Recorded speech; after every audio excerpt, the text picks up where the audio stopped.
I'll just do this. All right, in that case, let's start. Is this good? Welcome to the podcast, everyone. So this is something that we kind of set up. I'll just go like this. But yeah, we thought it was a good time to like have another podcast. And today we have some really big names here. So we have Diablo, Microtransaction, Raxxanterax, and Subtractem, all really big ARPG content creators. And I want to just thank everyone for being here, first of all. And I would like to have like maybe a short 1 minute intro from everyone, just to show yourself to the audience on all the streams. So let's start with DM and then Raxx and Subtractem. Sure. I'm DM. I am somewhat of a variety ARPG Andy. I bounce between them, as I suppose we all do. PoE is probably my home game at this point, and that's about it. Try that fun. I'm Raxx. I wear a blue hoodie. I play ARPGs. That's it. Yeah, I'm Subtractem. I primarily do PoE stuff, but I have played all of the other ARPGs, and I do play them once in a while. And yeah, I'm the old guy in the chat, I guess, so I have a little bit different perspective than the young guys sometimes. What was your first ARPG that you've played ever, Subtractem? I mean, did I play anything before Diablo 1? I don't know, but I mean, I played Diablo 1 when I was in high school, so if you want to frame a reference there. Yeah. I thought you were like 28 or something. When I met you in person, I thought you were young. I will be 42 this year, yeah. No shot, dude. You're looking good for 40. Looking good for 42, man. Oh, thanks. Yeah, did you stay in the basement? No sun? Heck yeah. I mean, that doesn't beat Al-Kaiser, I guess, but isn't that like this meme where Al-Kaiser is like 52 or something? Like, where's that coming from, actually? But okay, anyway, so thanks for the intro, guys. And myself, I'm Woody. I mostly blast a lot of Diablo, especially D3, D4. I've done like at least content creation-wise, but personally, I've also been enjoying a lot of Path of Exile and recently last Epoch. So I'm very much looking forward to Path of Exile 2. And I figured it was a good time to host a podcast to talk about all of these games together, basically, here with some of the bigger content creators. So I have a list of topics here. We want to go through PoE, Necropolis League, and our plans and so on. Then we want to talk about PoE 2 and also what we think about the delay, the beta, and whatever else. Then I want to talk a bit about D4 and also the Season 4 updates. Then about last Epoch. So I guess everyone here has played that, right? And then we're going to talk about kind of like the combined topic of all of these games together, like, also what is on the horizon and basically open and discussion after that. So that's kind of the timeline that we have here for the next 2 hours or so. So yeah, starting with PoE. So I guess it's like the big topic right now. Everyone is kind of getting ready, I guess, with the PoE League. Personally, I've also been doing a bit of like league start practice now and stuff, kind of getting back into the game after barely playing it really lately. So yeah, what do you guys think about the announcements? Maybe let's start with that. Which announcement you want to start with? Yeah, the Necropolis. There's a lot of them. Yeah, the Necropolis League, basically. So that's what I want to start with first of all. This is like the most immediate topic, I guess. It struck me as a large amount of content for one league expansion. I was surprised by how many both quality of life changes we got, how cool the mechanics seemed. I haven't been around for too many leagues, so maybe this is like par for the course for them. But as it like my second league launch I've been part of, it's way larger than I was expecting for a league. I maybe Subtractem. You're probably the OG here. What did you think about the league launch? Yeah, I love that you said that. That's why. Yeah, I mean, PoE, to me, like, they spoil us. In terms of the content, like, I would say, yeah, the quality of life stuff is a little out of normal for them, if we're going to be perfectly honest, dumping all that on us. But in terms of the size of the league, this is probably about average, maybe a little bit above average. Previously, actually, they used to, once a year, do an entire endgame rework. You can look up previous atlases. Like, currently, we have the Atlas passive tree. Back in the day, they used to be very, very different. Whereas, like, okay, you got Shaper versus Elder, and you're like manipulating them around, or you had to collect like 32 different stones and summon all these different bosses that then would summon Cirrus. They used to do that like once a year, once every year and a half. And yeah, this is just kind of par for the course, where they spoil us with a very large mechanic rework that gives you something to really bite into for a few months. So yeah, I'm pretty excited for it. It's cool that they're doing another crafting league. Those are always kind of they haven't done very many. Harvest was the original one, and it's always potentially contentious with the complexity there and what it actually does, particularly versus Affliction League last league, the current one, where it was a big like a big currency dump versus now engaging in crafting and all that. But I really appreciate the contrast. Yeah, one of the things. Oh, go ahead, Woody. No, I was just going to say, like, it kind of like struck me just now that I guess both DM and Raxx have not really played that much PoE before, like, you know, like the most recent leagues.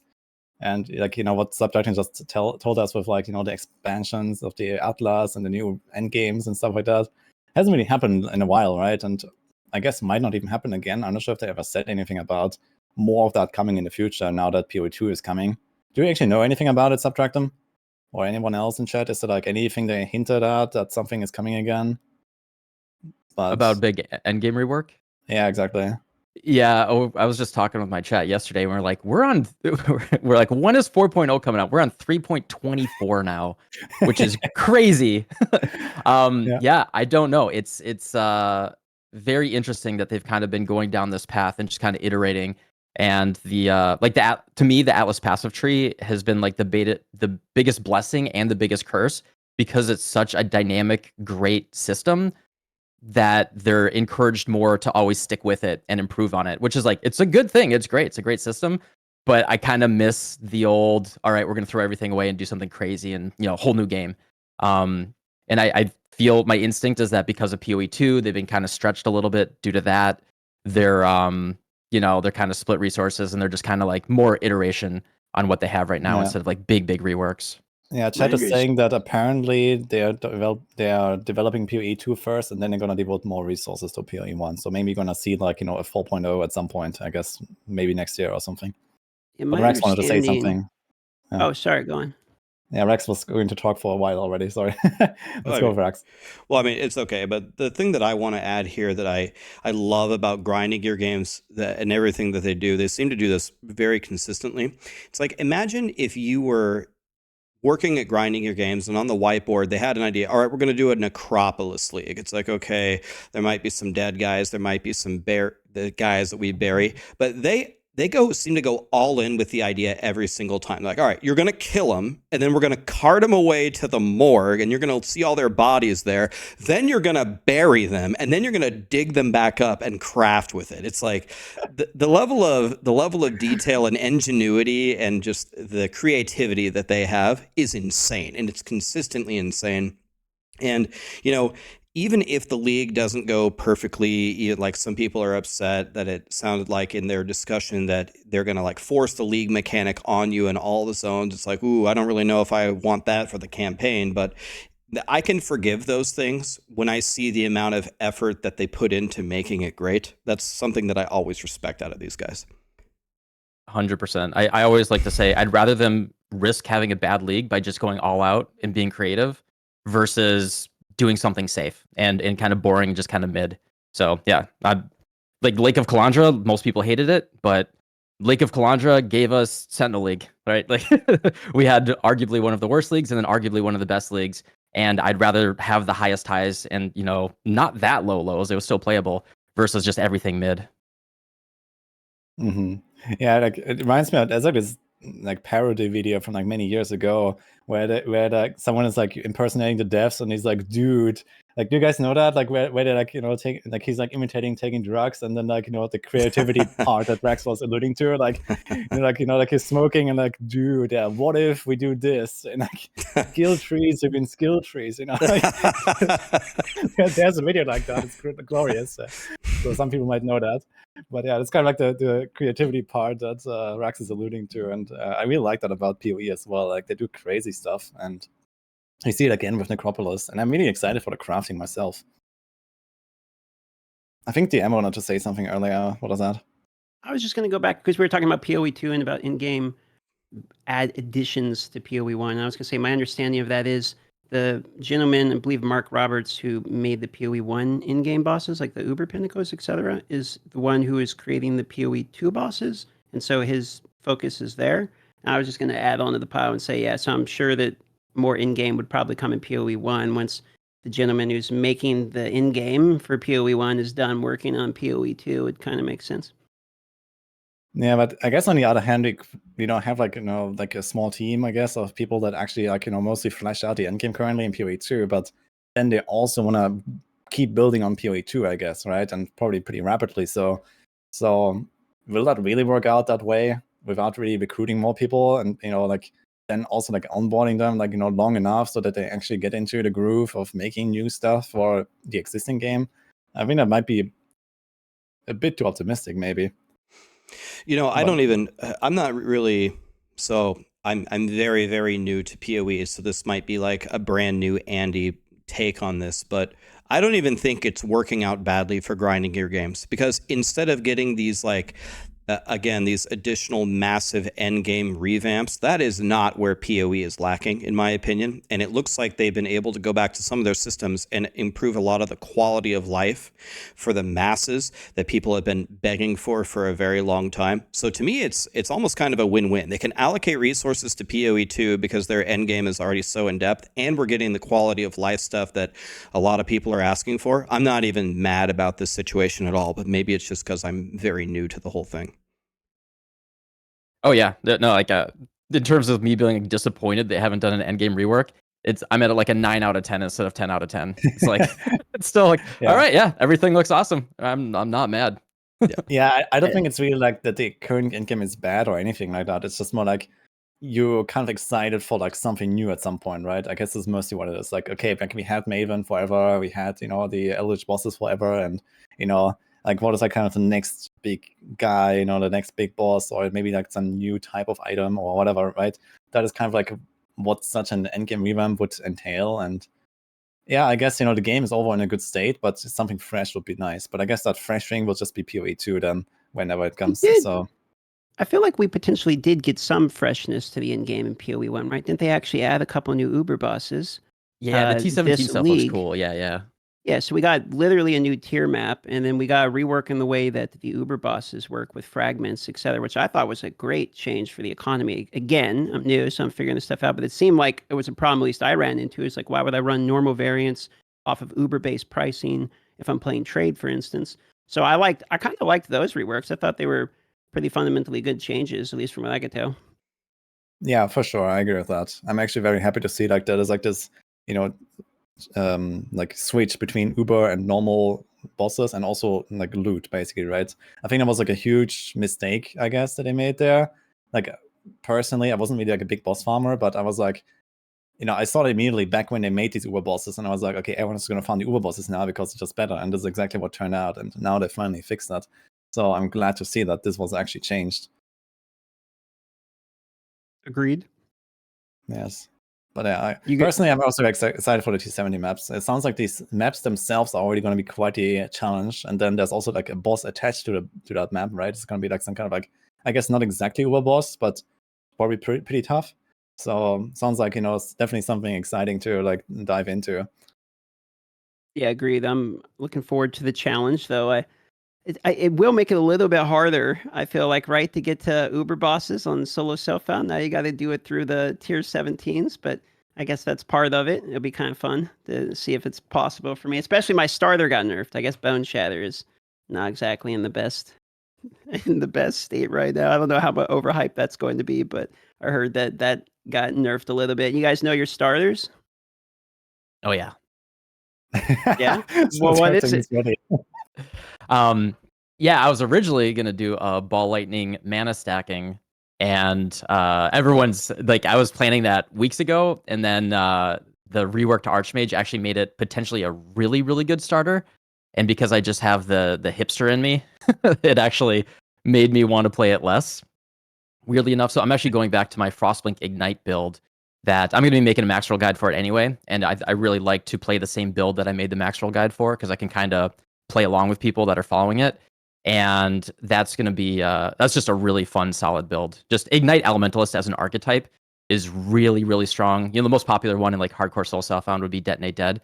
It's just a very powerful archetype for early game league start. It's just really, really efficient.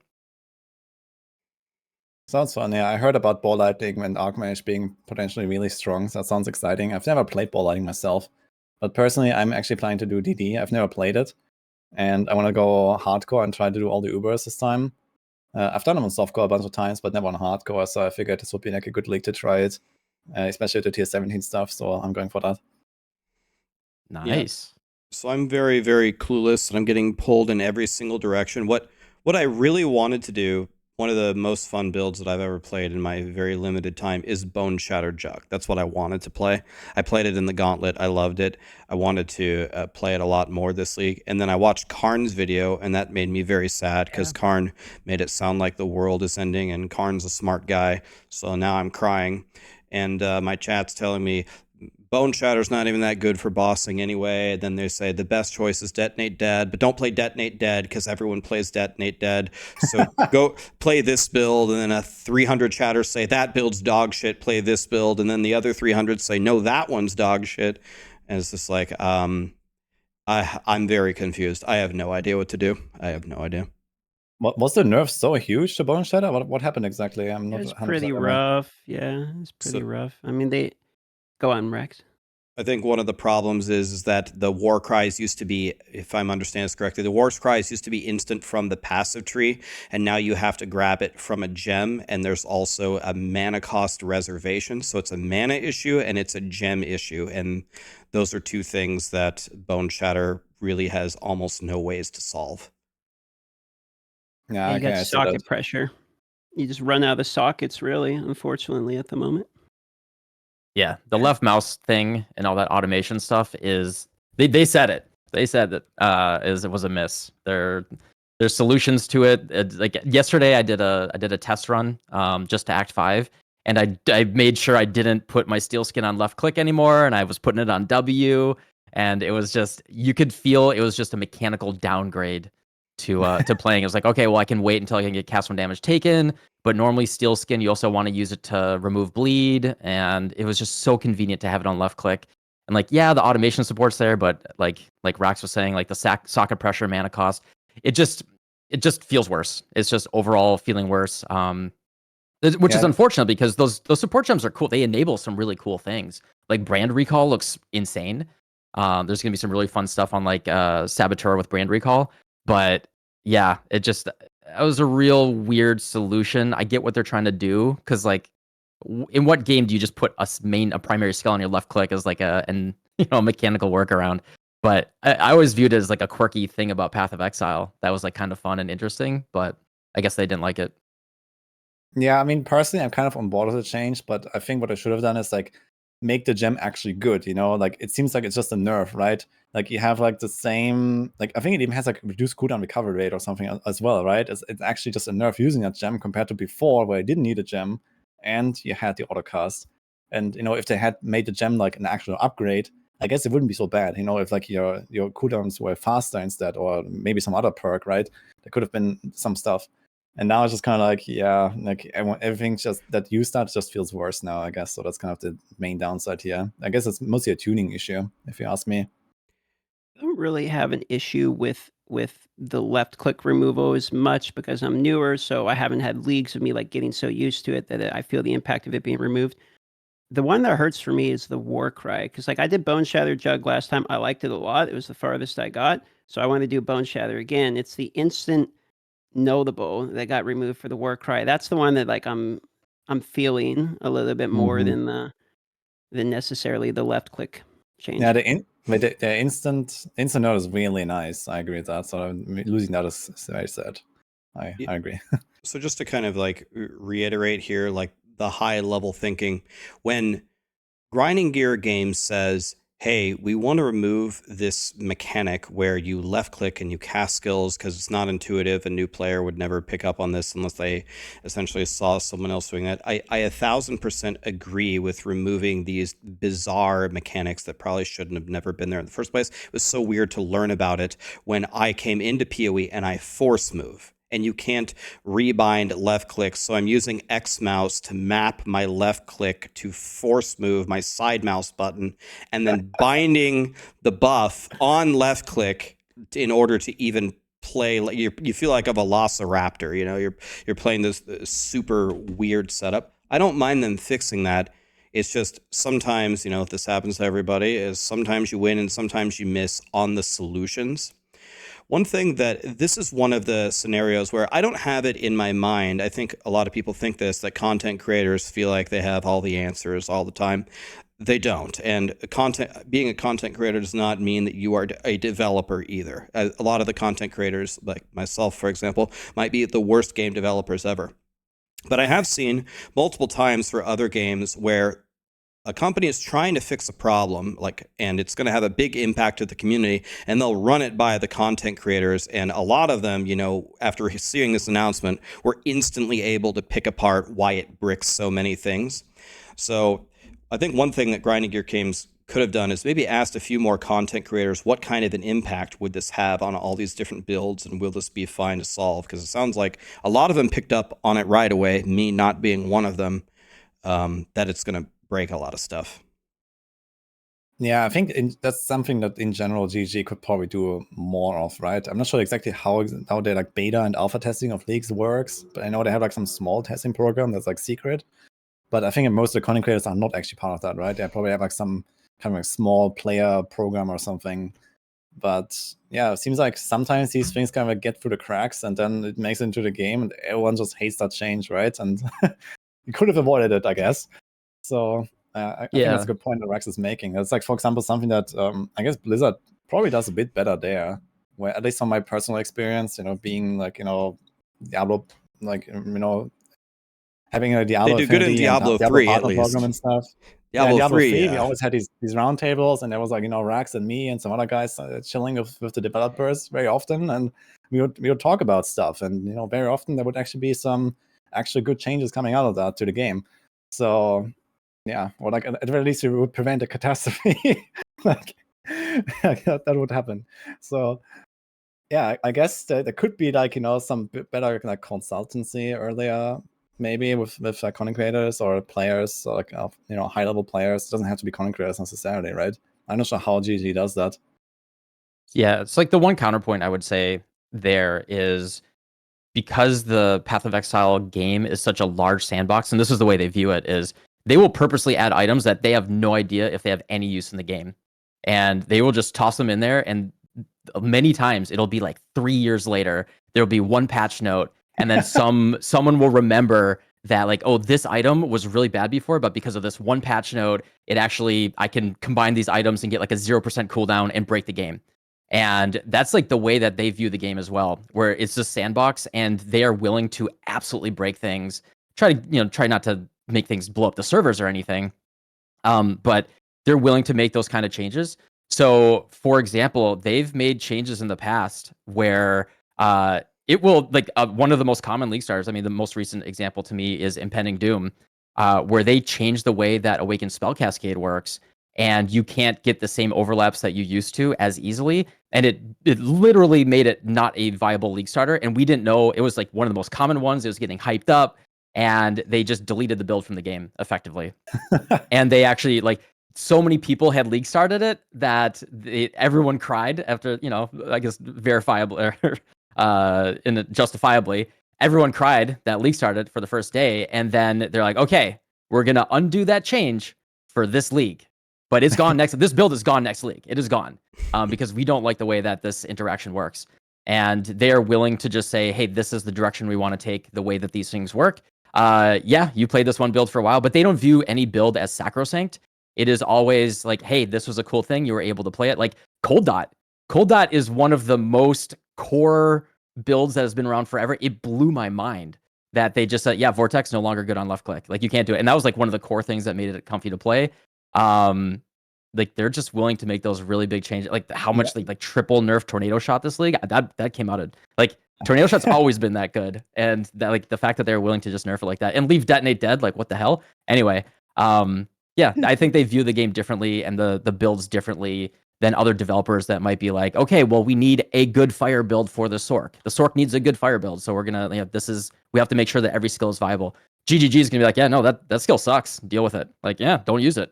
Don't try to force it. Just wait until they delete Righteous Fire from the game, and then we'll see what happens, I guess. No, I mean that's what they did last league. That's exactly what they did. Wait, isn't that wait, really? Is it not a thing right now, or what? It's in the game, but they drastically reworked it in a way that it is not remotely as comfortable as a league starter. Like, yeah, you look it up. Watch like the old videos from last league with Pox and Captain Lance, like theory crafting how to still league start it. I wasn't actually aware of that. Yeah. Okay. And did they nerf like Butterboy too? Like the Sentinel guy? And they did. They nerfed Radiance again, right? SRS. Yeah, I mean, I was the SRS Guardian guy, right? And they, that felt really bad. I put so much work into that Maxroll guide, and that's the one we were reviewing it a couple days ago in the meeting. That's the one build that we're like, everyone's like, this one's fine, this one's fine, this one's fine. We got to SRS, and I'm like, God damn it! All right, yep, archive it. It got nerfed. Not just the Radiant Sentinel, but SRS as well lost 38% damage, and like, oof. Poison's still fine, but that's not as easy as a league starter. And another thing, again, I would say to Grinding Gear's credit, I have a lot of respect for a company that has a vision and has done enough work within their own game to have the confidence to say, this is what we're doing. Some of the other titles that, are having different visions all the time, those haven't ended up in as good of a spot. And I think Woody mentioned a comment that is also very, very critical. I actually had a conversation with some people from EHG on this recently. If you are going to seek community feedback, it does not need to be a content creator. It doesn't need to be someone who has a Twitch or a YouTube or anything like that. There are a lot of very, very godly theory crafters that might be on the forums or whatever, or on the Discords that might actually be better testers or analyzers of these in-depth patch notes than a lot of the content creators. So I thought that point was extremely important to consider everybody.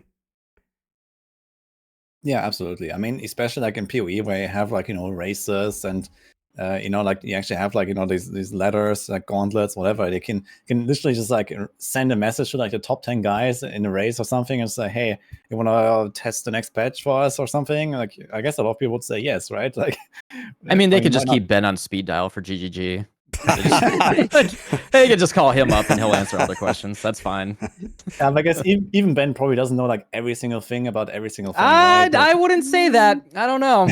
I talked to him for a few minutes. He was in the car on the way home to LAX. And dude, the amount I learned just from sitting next to him was like infinitely more than Twitch chat over the last entire league. Oh, Twitch chat will make wow, get wrecked, chat. Yeah. Get wrecked. Yeah, no, Ben is very special. He's incredibly smart guy. Yeah, I always love listening to him as well. Like, and also like seeing him in the gauntlet races when he starts explaining some stuff here and there. It's very amazing. I'm also a big fan of Ben, to be honest. Okay, do we have anything else you want to discuss about PoE 1 right now and the upcoming league? So we talked about the starters and... I'm curious about whether or not you guys think, because I saw Ziz say it didn't look like an SSF league. My reaction, I'm sure Ziz knows more than me, but my reaction looking at it was like, oh, this looks like great for SSF. Now I can like try to make, gear with the crafting league. So I wanted to ask you guys, what do you think about this league's crafting mechanics specifically for SSF? Well, I'm actually considering hardcore SSF instead of hardcore trade, but either way, I will craft a lot of my own gear, and I think it looks great. Like, if this new crafting mechanic actually turns out really effective, it sounds really fun. Like, you collect your stuff maybe for like, a day or two, and then you do like, 3-4 crafts, and you have like very high chances of getting something good. It sounds fun, and much better than like spamming chaos orbs and whatever, or like alteration spam and then crafting whatever. So that could work out pretty well if you can combine these different effects. So I'm excited for it. And also with the multiple Atlas skill trees, it's gonna be really cool to like, okay, I'm gonna farm, a bunch of like Essence and Expedition now, and then I'm gonna farm a bunch of like Legions and Breach here, and they can like swap it around all the time. I'm very excited for that as well. So personally, I'm hyped for the SSF or nearly SSF. I guess my take on it is the way that I'm approaching the game, being very, very new to PoE, is I'm trying to learn as much as I can, as fast as I can. I just want to get better at the game. It was a lot of fun running around on my tornado shot guy, pentakilling every single map and getting, 60 divine orbs here, 2 mage bloods over here. But at a certain point, I stopped learning because all I was doing was just repeatedly just deleting these jungle valleys. When the Gauntlet came out and I had to actually play SSF, and it was hardcore and it was under these super difficult parameters, I was actually forced to learn the campaign. I was forced to learn all the boss fights. And the second that I got to maps, I needed to figure out a way to get really good gear running low level maps and doing all the different mechanics that I had previously skipped on my Atlas tree just to even progress. So I feel like going hardcore SSF will teach me more, but then every time I say that, my chat just says, no, no, no, no, no, you can learn actually way more by going trade league, and that still doesn't make any sense to me. So I appreciate the crafting, and I'll take all the help I can get, believe me. But I'm thinking to go hardcore SSF just because I think it's better to learn the game? Question mark? I don't know. Well, you learn different things in those modes, right? Like in softcore, you just have the economy, the dying doesn't matter, you play different builds, you have a very different outlook on the game, I guess. And then have hardcore where you actually have to learn like the game as in the mechanics, right? You look at the bosses, you look at the moves, you figure out how to make your gear, like as you said. So it's just a completely different game, basically. So this is one game and this is the other game, basically. So that's my perspective on it. Yeah, chat saying that you learn more in trade versus SSF is just wrong. Like SSF absolutely forces you to reach out into different parts of the game, figure out like, hey, how do I need a lightning coil? How do I get that? Like, oh, okay, look up, okay, is this div card? I can farm cemetery. Cool, I can get that div card in cemetery, and now I can get my lightning coil. And then force like, oh, I need to understand how to get the betrayal unveils and do all that type of stuff. Hardcore versus softcore. I think hardcore will force you to learn, defenses, of course, and it'll force you to learn patience and reading. I can't read. Never mind. Softcore it is. Yeah. I mean, but SSF, I think, particularly if you're curious, willing to put the time in, once you have a foundation of the game, I encourage everyone to try SSF like occasionally. At the very least, it will always make you a better player. So yeah, I think that's just a bad take on chat. Yeah, the SSF I feel like was teaching me a lot very quickly. Like even things like recipes, like learning how to put physical percentage damage on an item right from the get-go using the vendor. That was something I would have, if I'm trade, like why would I ever need to know that? I'm not trying to like craft an Uber item and then trade it. So SSF for sure felt like it was teaching me more very quickly. I had to force myself to interact with mechanics I otherwise don't want to, because in trade I would just farm whatever makes me the most money. I would just farm at them, buy what I want. But now I'm like, God damn it, I have to do harvest, for instance. Yeah.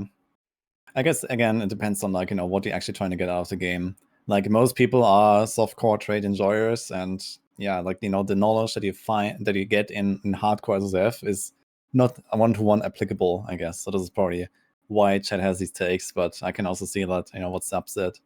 Like you just learn more about the game in general, and you figure out things, and even if they are not really relevant in a trade league, you would never go and farm the lightning coil card necessarily or something in a trade league, I guess, right? You just try to get the lightning coil from trade and that's it. But it's good to have that knowledge anyway, just in case, and you can get a better reference for like where is everything, how do you get everything, in case you want to go and farm it. Yeah, I mean, you can make the argument as well, just to make an excuse for a softcore trade, that interacting with the economy, understanding that type of stuff, that is part of the game, right? Like it's you can't just say that that's not a skill in the game or anything. There are people that just, I sit here and I alteration spam certain things and I make mirrors doing that, and that is a thing that is the game. The kind of the beauty of ARPGs is that you set your own goals and you can make your own choice within that. And there are people that arguably win the game by never leaving their hideout, accruing mirrors, and then buying alt arts in standard. Like that is a way to play the game. So yeah, it's all valid as long as you're having fun. Yeah, well said, I guess. Okay, I think we can move on to the next topic, though, unless someone else has any last comments about PoE 1 and the Necropolis League. So I want to talk about PoE 2. And, we have at least 2 people here that actually got to play it lately in Los Angeles. I'm not sure if they invited Raxx. I guess they also invited you, but I know that he didn't go. And personally, I also didn't go. It was just too far for me. And I decided 30-hour travel one way is a bit rough for chilling with the boys for an afternoon. So I was like, okay, I'm gonna play 2 months later in the beta anyway. Yeah, here we are. Yep, get screwed. Yeah, guess what? 8 months from now. You snooze, luck. you lose, Woody. Yeah, unfortunate. But yeah, maybe especially the M and Subtractem, you can like maybe talk about your experiences. I also been watching like a lot of your the videos that people put out. I think I watched the M. I'm not sure if I watched Subtractem, but yeah, a bunch of people put out like their playthroughs and talked about them, and it was really cool to see. But maybe you can give us some more like hands-on experience that you gathered. Sure. You want to go first, Subtractem, or should I? Go ahead. Sure. So in the beginning, we didn't have a lot of time. So like I was actually in LA less than 24 hours, and the amount of time that we had of actual gameplay was about 4.5 hours. And I want to preface like everything I say by the fact that we only were able to get part of the way through Act 2. I don't know if anyone actually made it to Act 3. Maybe somebody did. But for me, myself personally, made it all the way through Act 1, part of the way through Act 2. And because of that, I think our experience is like fairly limited. We still don't really know much about in-game and PoE 2, if like really anything at all at this point. I don't know if maybe I missed something, but I haven't seen them discuss it much. So most of our experience was only sort of early game. But overall, just to give you a general take on it, I thought I was going to like PoE 2, but was unsure. But after playing it, I left being like, I'm really going to like this game. Like it is actually highly enjoyable, just from a gameplay perspective. I found me enjoying each individual fight more than I enjoy each individual fight in Path of Exile 1, for instance. And I felt like they kind of focused on different things, whereas the combat feels like you intentionally need to be knowing what you're doing in terms of like positioning and fighting, like literally every fight. To give you an example of this, for instance, surrounding is like a thing, right? So you can get surrounded and then die like it's D2 again. So I found myself having to like focus much more than I ever really had to in almost any other ARPG at the moment. So, I mean, my initial impression of it was like, it's hard and I like that. And easily the best thing in it is like the boss fights are fantastic. I mean, from the beginning, like all of the boss fights are really good, like surprisingly good. So, I mean, I have nothing but pretty much good things. There's some complaints I have for sure, but mostly I'm going to have positive things to say as we get into it. Yeah, what class did you play again? Play Warrior. Yeah. So I 100% echo basically all of that, with the unfortunate downside is that I played Sork, and the Sork is unfortunately, it's just very undertuned. So like it's a thing that they can fix. I think they will fix it. The feel of the skills, the look and feel of them is really cool. Like it's very combo, and this is just, it's so contentious for PoE 1 people. But so the game is very intentional. Like Dark Souls is a very fair comparison with this game, where you actually like walk forward, they start an attack, you actually back up, you can roll, you can dodge roll actually through something. Like you actually, like Bloodborne skills actually translate, where okay, I actually want to roll into them under their arm and then hit them from behind. And you actually have this real intentional gameplay that's very thoughtful. But the coming from traditional ARPGs, like I think it's awesome that they're making such a big change, but I don't know how that translates into a blasting game at the end.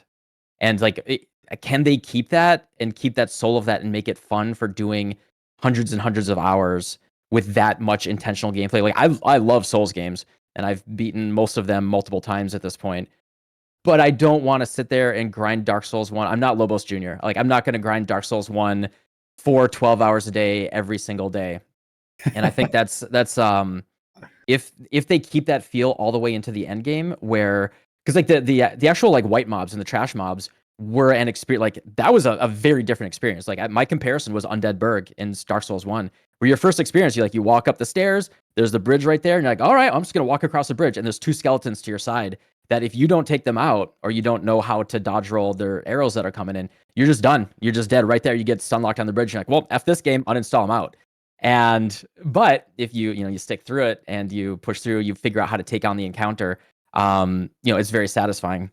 And that's such a different mental shift from how we usually play these ARPGs, where trash mobs are scary. Yeah, just as DM said, like you will get surrounded. Like I had a clip in my playthrough where a couple guys were coming from my side. I turned backwards. I started walking backwards, throwing my firebolts, and then 5 werewolves jumped on my back and just instantly killed me. And yeah, everything is always scary. At least in Act 1, everything is always scary all the time. It's it's a different game. I had a lot of fun with it, but they're taking a risk, and I think it's a cool risk. But they're taking a risk by diverging so much from the traditional formula. I'd be Yeah. curious to. Sorry, go on, Woody. Oh, I was just going to say, like, I've watched, like, I don't know, like 10 different content creators now or something, like, with this playthrough, and also like some of the other clips that we had, like with like some Druid clip and Hunters clips from back then and stuff like that. And it definitely looks like this like really slow, really tough game that you have experienced in Act 1 seems to like progress very quickly though. Like we saw this, for example, like I watched Kaiser, he went into Act 2, he got leap slam, and then he started leap slamming into packs. He was like 3 times faster than before, one-shotting packs with leap slam, which was maybe overtuned or something, but like even if he didn't one-shot them, he would stun them, and everything was suddenly much safer. And then this whole like, this active like dodging and like, this positional combat definitely kind of takes a step back at that moment, I think, like what Subtractem just explained. And I think it's kind of cool that they're starting with this kind of like, very, very kind of like slow, really tough kind of combat, which, okay, might be too tough with what we saw right now. You don't want to like, make people quit right away, but you're going to feel the progression much more. There's a lot more room for progression, right? So even if like late game, it translates into like this blast mode, PoE 1 style, where like, maybe not blow up entire screens at once, but like you're gonna one-shot most trash, and you're gonna go at a really fast pace, maybe like 2-3 times as fast as at the start. You can have a lot of this like blast mode like gameplay later, and you're gonna have like a real nice progression curve, right, where you actually like, go step by step, and okay, now you unlock that skill, and now you get your free link, and now you get your 4 link, and like you have to see that most of these playthroughs were actually done on a 1 link, right? Like imagine you go into PoE 1, you have a 1 link skill, and it's basically ruthless, right? Where you just like whack away at enemies and everything is super dangerous. Yeah. So I think if they don't make it too hard to survive, but kind of like have this like intentional combat moves and dodging, and there's a bit of back and forth, and then later on it kind of takes a step back, but you still do it like sometimes on the boss fights, or sometimes when it's a big rare pack, but not on every single trash monster. I think that would probably feel really good, actually, because there's going to be like these moments where it's like, okay, now I have to pay attention, but otherwise you're kind of like blasting. And if they find like the right frequency of that, it's going to feel really cool, I think. Yeah, I think. Yeah, I mean, Wazzy felt. Yeah, go ahead. Go ahead. I was just gonna say, Wazzy felt so good. Like actually feeling like I had direct control over my character. And Agreed. like I just wish I had a controller. Like I actually think on a controller with twin stick, feet up on the desk, would have just been really, really fun to lean back and play like just a normal action feeling game. Agreed. Yes. I think there is a little bit of danger here. I think this is something that PoE 2 should be looking at very, very carefully, especially for like the launch of their game. So one of the biggest problems with Path of Exile, which I'm sure Grinding Gear Games would like to solve at least in some form, is just to reach a broader audience. And there's a lot of different reasons why that people quit. It's too hard, the passive tree is too intimidated, the game's too bloated, or whatever. There's not enough quality of life. I think there is, and the devs said this. The devs said this in their talk on the couch when they said that they saw a lot of variance, which is what Subtractem and DM are saying. They're talking about between classes, but they also said between skills. And when I made the last Epoch Beginner's Guide, and when I made the Path of Exile Beginner's Guide, the way that I opened my Path of Exile Beginner's Guide videos, if it's your first time playing, you absolutely need a guide. If you don't have a guide, you're going to be doomed. The last Epoch, I said, it's not really true. You can pretty much pick any class, any skill, and just go for it, and it will kind of work. I think if a lot of people boot up Path of Exile 2 and it feels like Dark Souls 1, I think that's a huge problem. I'll be honest with you. Me personally, speaking as Raxx, I would love that. I would love it to be extremely difficult. I would like every moment to feel terrifying if I'm playing hardcore SSF and have to really grind my way forward. The progression of your character that Woody brought up is extremely important. You need to feel way better about your character after you play through a few acts than you do in the beginning. But I think it's going to be a very, very big problem if people are struggling in Act 1, all of the casuals that are using PoE 2 as their way to jump into the franchise. I would be very, very careful about how hard I make the very beginning of the game, Otherwise, I think we're going to run into similar problems that we did for PoE 1. So to address a couple of the points, so one of the things I noticed, and I'm just going to speak for myself, because like I didn't play Sorcerer. I heard that was a very different experience in Brew, though, to be honest with you.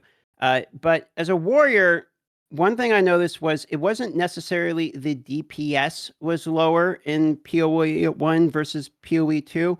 It was the animations are slower, but the DPS stayed the same. That's what I know. So like I'm killing mobs pretty much as fast as I feel like in PoE 1. If you make a new character on the beach right now with no twink gear or anything, you start a new character, it's pretty damn slow. Unless you're literally running past everything and you're racing, any new player is going to take forever to get even through Act 1. The other thing I noticed was by the time I get into Act 2 in PoE 2, my character was ramping faster than my character would in literally PoE 1. By the time I was in Act 2, I was one-shotting everything. One of the bosses, I literally killed in 3 hits. Like, I was going fast. And I didn't have, like, giga gear. I literally didn't have 1 ring, and I didn't have a belt. All my gear was blue. I had 1, like, yellow glove that just had resistances. So I didn't have, like, crazy gear. I think where the issue may potentially arise is if in the late game you want to feel, like, strong, you're going to have the DPS. It's the animation casting time that makes it feel slow. But it feels to me like, okay, it takes me 2.32 seconds to cast Sunder, for instance. So while I'm casting that, the overall time for the DPS, I'm doing the same damage. It's like I'm literally one-shotting mobs. It's just that move takes so long to get out. That's the movement and the animations that are slower. So I'm not quite sure if it's like the base damage is higher for everybody, and then we're going to be focusing more on reducing like your casting animations, so that way you can kind of blast through, or if you're going to have to really focus on like canceling animations, because you could, for instance, rolling slam. I could do a 2-hit slam. I'd do 1, I'd roll out of the second slam. That way I could continue the move and it would cancel the slower second part of the animation. I was still one-shotting anyway. So I don't know if like movement tech's going to become a thing, but I definitely noticed that I felt like I was ramping. Even by Act 2, I was ramping. And I don't know if it's a warrior thing in particular, but I was like one-shotting literally everything with like half of my gear equipped. So I wasn't as worried about it as I saw the progression happen. Sounds like barbarian flashbacks all over again, man. From D4. Like, it starts very slow, and then suddenly you have your 4 weapons, and kapow, bonk, and that's it. The part that felt bad was... Sorry, go on. Oh yeah, I was just gonna say in PoE, old school PoE 1, we used to have an archetype that Alkaiser used to play a lot, but it's just out of the meta for a long time, which was just use a very slow, big 2-handed weapon. Like we have this. There's a tag on certain attacks that people might not know exists, and it's called a slam attack. People don't really play them anymore. And you would use a really big, slow 2-handed weapon. You do your war cry so you could exert that attack, and you do 1 gigantic slam, Sunder or Earthquake or something, and just destroy the entire screen, light it on fire, tectonic slam, all that. And it's a really cool archetype. It's just very much out of the meta right now. And yeah, I wouldn't be surprised if they're just really trying to bring that back in PoE 2 as well. Yeah, personally, I'm a big enjoyer of slams, actually. I've played some slam builds in the past as well. So I'm really looking forward to that. Actually, what I saw from the Warrior, it looks really cool. And I think one thing that we have to keep in mind is also we only saw 3 classes now in this like latest preview that people got to play. And I mean, there is duelists that will have, the steal skills and whatever melee attacks. And those will be faster than those warrior slams that we saw, right? And similar, we have Ranger that maybe has a radar ascendancy that's also going to be melee themed, or we have Shadow that wasn't there, that would also have like dagger attacks. And I guess they intentionally made those slams really slow, that like DM explained. But later on, you're also going to have extra attack speed to make it feel faster. But you still want to have like a baseline difference in the feel between those different builds and those different skills. And I think this is probably like why it is that the way it is, right? And if they can actually bring back this like super hard hitting, like just kind of slow play style, that is an archetype that is really fun. Like for example, this stuff like, what is this skill called? Perfect Strike, I think, where like you charge it up and you release it at the right time, kind of like the snipe skill. Terrible. I hate that move, dude. I was looking at that skill and I was like, man, I really want to play this right now. Like this looks awesome, Like I was like, you charge it up, you release it at the right time. It's like, I don't know, it kind of reminds me, like there's like these old Need for Speed games, right, where you have to like shift gears in the right moment to get like a speed boost or something. It was like, yeah, this is exactly like that, like you have to hit the timing. And I'm so looking forward to that, actually. Yeah, Alk was saying that Perfect Strike is like a like a frame perfect one. Like there's one frame in there that just does like 1 billion damage, so it's quite literally a perfect strike. My biggest problem with the animations aren't so much like the damage that I do by the end of it, I'm totally satisfied with one-shot stuff. But the problem is you get interrupted so often. So you're trying to do like this literal 2-second casting animation, go make a sandwich while you're waiting on the thing. And then the bugs will walk up and like just tap, and it's like, oh, got to start over, I guess. And so you're rolling the way they did it. It was the canceling of animations that felt terrible. So maybe you actually have to worry about a defensive layer of like stopping stuns or stagger or something in order to deal with that. Yeah, the incoming stuns definitely seemed like a problem. I think this is something that a lot of people complain about, and even just watching it, it seemed frustrating already. Like personally, we had exactly that discussion in Diablo 4 a lot. Right? When it launched, a lot of people were complaining that monsters do so much crowd controls and all that stuff. And I was like, yeah, it doesn't really seem that bad, but I guess people don't like getting CC'd, and then they nerfed it, and they nerfed it again, and they nerfed it again, and now we don't have CCs in the game, basically. But in PoE 2, when I just watched that, I was like, okay, that definitely seems like too much. Like, whoa.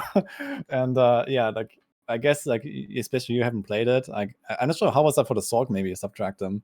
Oh, it was god awful. Yeah. I was. That's funny that you say that. I was actually thinking of Raxx's video, like the early Diablo 4 video, like the number one problem in Diablo 4, they need to fix crowd control, and that's actually exactly what I was thinking of when I was playing Sork, because they had to, because I'm a Sork as well. I have a little bit lower HP, and I'm supposed to be staying away at range.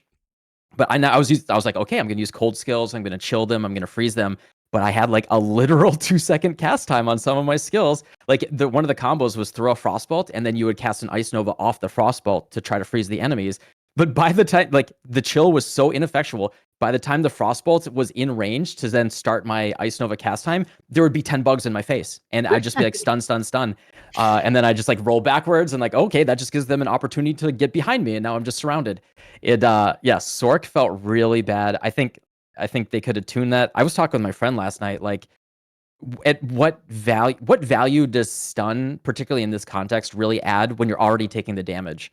Where like if you're strategically already positioning yourself properly, then or if you improperly, your consequence can be taking damage, and like you'll die because you took that damage. But if you just get absolutely crowd controlled and you can't do anything about it, besides you shouldn't have even walked on that screen in the first place, where you didn't know there were 10 bugs coming in your face, then it actually feels less strategic and just like super, super punishing. So yeah, could be like a cast speed thing, could be a damage thing, but the stuns in addition to that, oh god, it was rough. Yeah, so I'd like to add on to that, the entire idea of game development, right, is to create problems for the player to solve and solve them in cool and interesting ways. When Subtractem is in Act 1, standing a football field away from the monsters, and he's playing ice to frost nova them in place, and upon doing that combo, the result is 10 bugs in his face.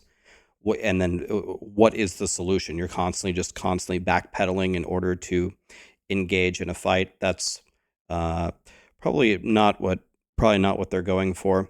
So I say all this understanding, this is a very, very early test. This is an alpha test. They literally said in the dev couch interview that there's a lot of things that they want to change. They're actually delaying the beta because it's not at a point that they want it there. But everything that I'm hearing, if I was a member of Grinding Gear Games, I would find very, very concerning. Literally everything that DM said, I would find concerning.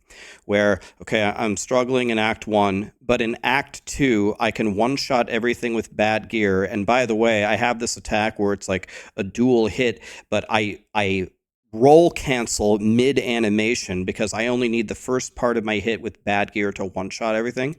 And then the infinite stuns, and then I have a 3-second cast to do one thing. It's so great that all of you guys love slam builds, but I don't think the vast majority of people want to log in on Warrior on day 1 and do a 3-second cast. How many months have we spent in Diablo 4 of people saying, I'm so sick of doing generator,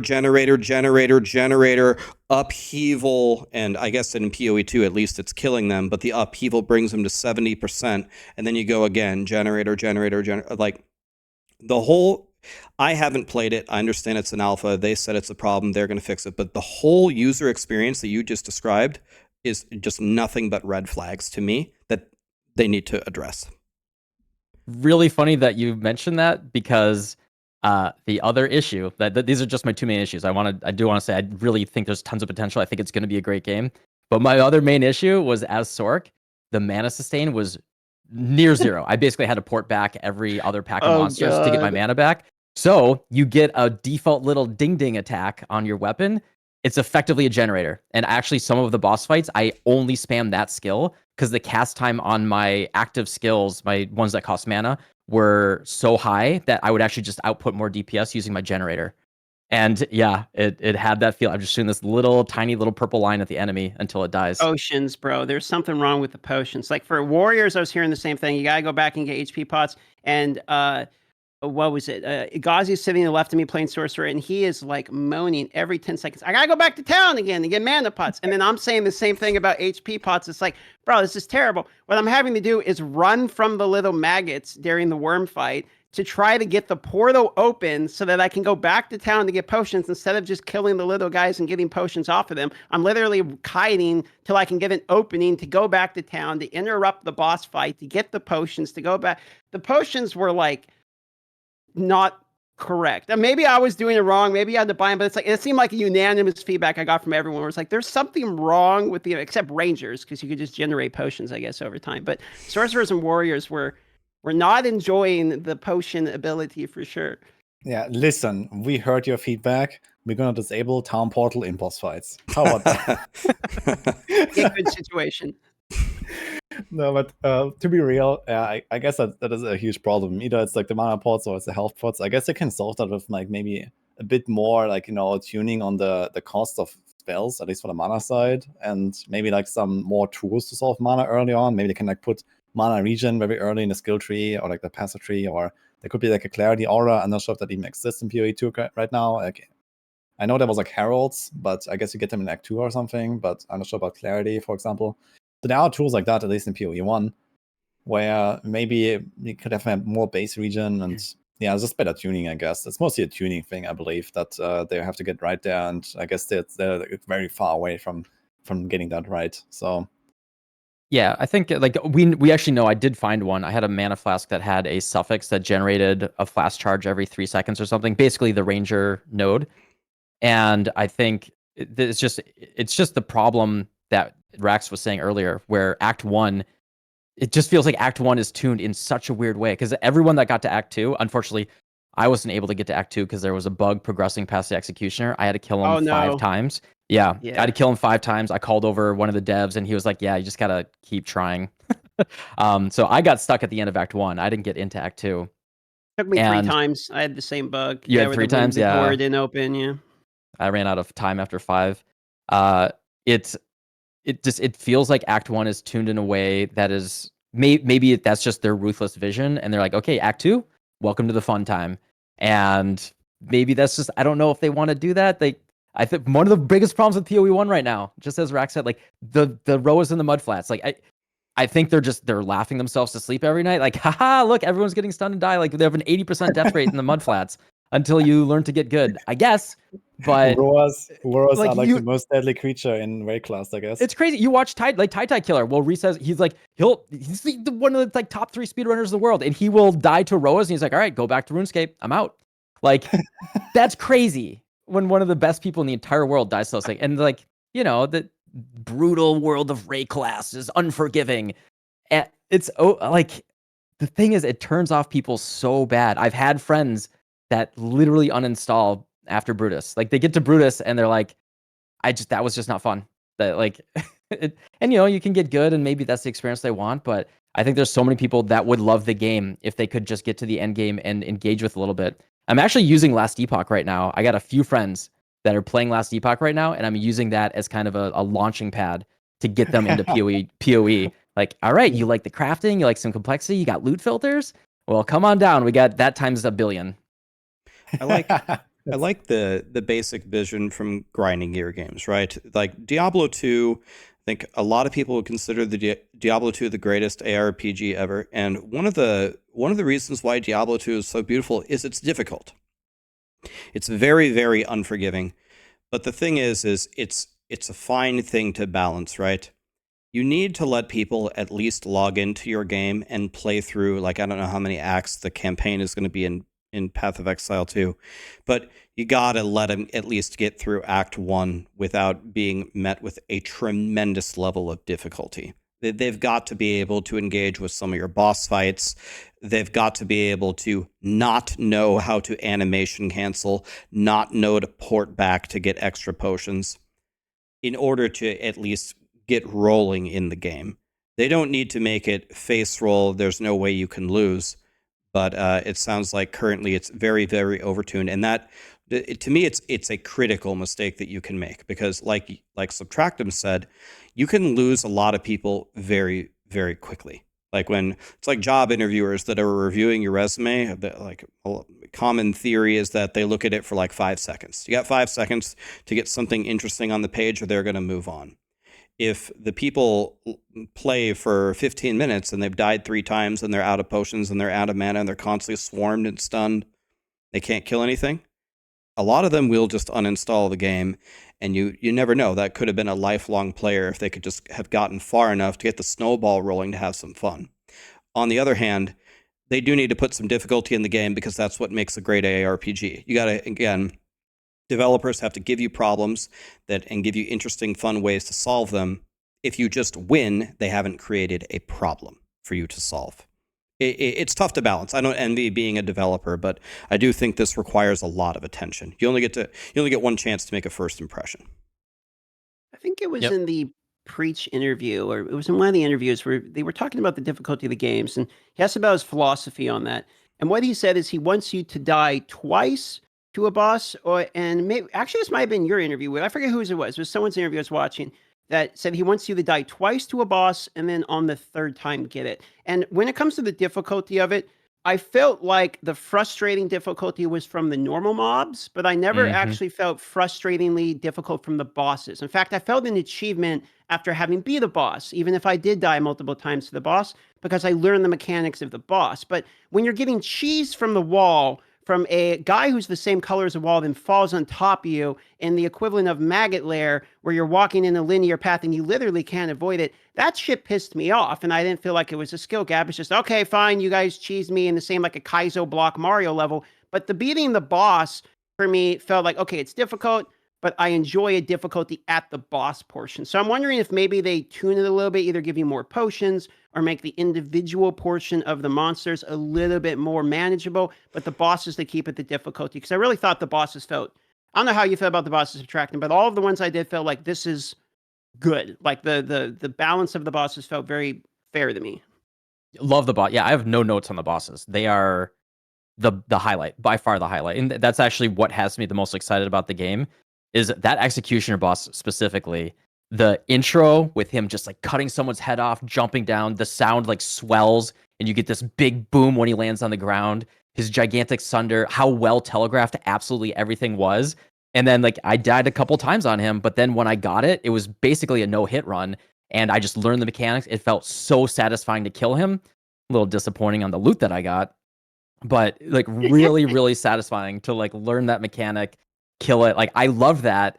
And I want, like, that's perfect. But then like the fact that you have to engage every single pack of white mobs with the same care, and it feels less fair. Like the white mobs just felt like you know, actually harder than the boss sometimes. Like the trash mobs literally felt harder than the boss on some occasions. Yeah, I had more deaths to trash mobs, I think, than bosses in the whole playthrough, which is wrong. That should be that's wrong. And it's not for them because I want to go back to town for the like 69th time this hour to get another potion. So I'm just like, I'm just going to try anyway. And then I die and it resets the map and I have to do it all over again.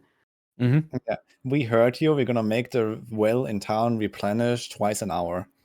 Yeah, I don't like this wudijo guy. I don't like. Yeah, get him off the balance team. What is this guy doing? We heard you, and we put well refreshes, mana pots, and health pots in the shop. Oh.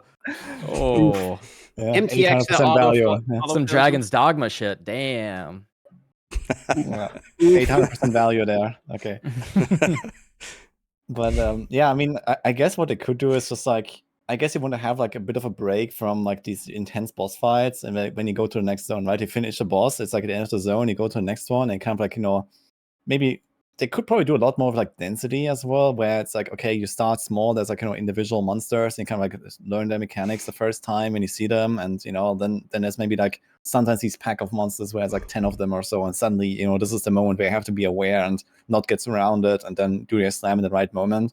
But then you walk to the next guy, and it's like a few like, you know, individual monsters, and it's like not such a big deal. Then it comes like a rare pack, there comes a magic pack, and I think they need to like kind of just get the balance right between like how often you have these intense battles versus, you know, like constantly being in danger, right? Like I feel like if you're like constantly sitting there and like, you know, super tense and like everything can insta kill you and stun lock you, I think that's, yeah. I mean, personally, I would like such a, you know, difficult game. I kind of like with Raxx there, what he said earlier. But I also agree that it wouldn't probably make a good game for like, you know, most of the players that are trying to catch here. So yeah, I think they have to do a lot of like fine tuning there, especially with like, you know, monster pack size, for example, or like, you know, monster distribution in a zone or something like that. But one thing I wanted to ask you, both of you, like that have played, so how many of the optional zones have you done, and how many of the optional bosses? Because as far as I know, you're kind of supposed to do, I believe, all of them, because like these bosses always drop these like permanent power ups, and like maybe some of them don't, or maybe some of them didn't do it in this playthrough. But I heard about this like a long time ago, that there is like these 100 bosses throughout the campaign. Some of them optional, but we know how optional skill points are, for example, right? In PoE, for example. So how did you progress actually? Did you just like rush to the objective, or did you also do a side quest? Because that might also be a pretty important factor in like how hard it is. I skipped side Yeah, quests. go ahead. I mean, I just did main. There was people that were doing side quests and they got experience bosses as I did not get experience. My goal was I wanted to see how far in the axe I could get, so I was trying to rush, and so I was definitely pushing like faster than intended. I think there is rewards for like exploring, etc. But even with that, like I was saying earlier, by the time I got to Act 2, like it was really not a problem. And the amount of like rare and magic mobs that were showing up, I was refilling my pots much more commonly, so I wasn't really going back to town as much as I was experiencing Act 1. It's really kind of Act 1 where it felt a little clunky. But yeah, no, I was skipping most of the side quests. Although I heard there were some pretty good bosses I missed out on because of that. How about you, Sub? Yeah, was the Devourer optional? Did you not do him? It was not optional. I had to do the That one was not optional? Okay. What about all the other graveyard bosses? Were those I skipped, optional? those are the ones I skipped. Okay. I did Devourer, Executioner, the Iron Manor, and then I did like the first Act 2 boss. Okay, so you missed all the spectral bosses. Okay. I did. I saw one, but I didn't engage with Yeah. it.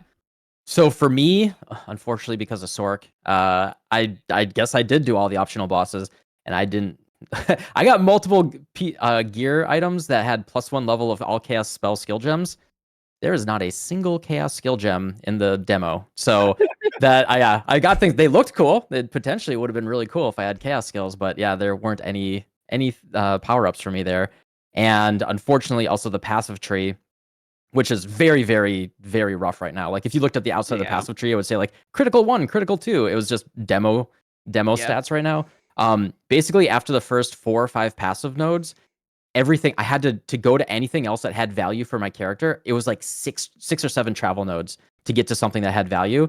So I think I got a couple additional levels, but it did nothing but, you know, little int nodes, unfortunately. The fights were cool though. Yeah. I guess it really comes down to like, you know, maybe like we don't really know much about the game, right? Like everyone who played this is basically a noob, and it might also just be that people have not figured out how to actually play the game like at all, right? Like people were kind of like learning combos between, like I saw for example Ben doing like this tech with like these lightning arrows in the ground, and then they would like barrage lightning arrow through them, and they would like, you know, shock everything 10 times or something, and that was kind of like a burst combo he was doing. And I guess similar for other classes, like, you know, as long as you don't even know like what is the combo that you have to do, and there might also be like a huge, you know, difference in balance between how you play like in Act 1 versus Act 3 versus, you know, Act 6 versus in maps, with like, you know, how much you have to focus on these combos, right?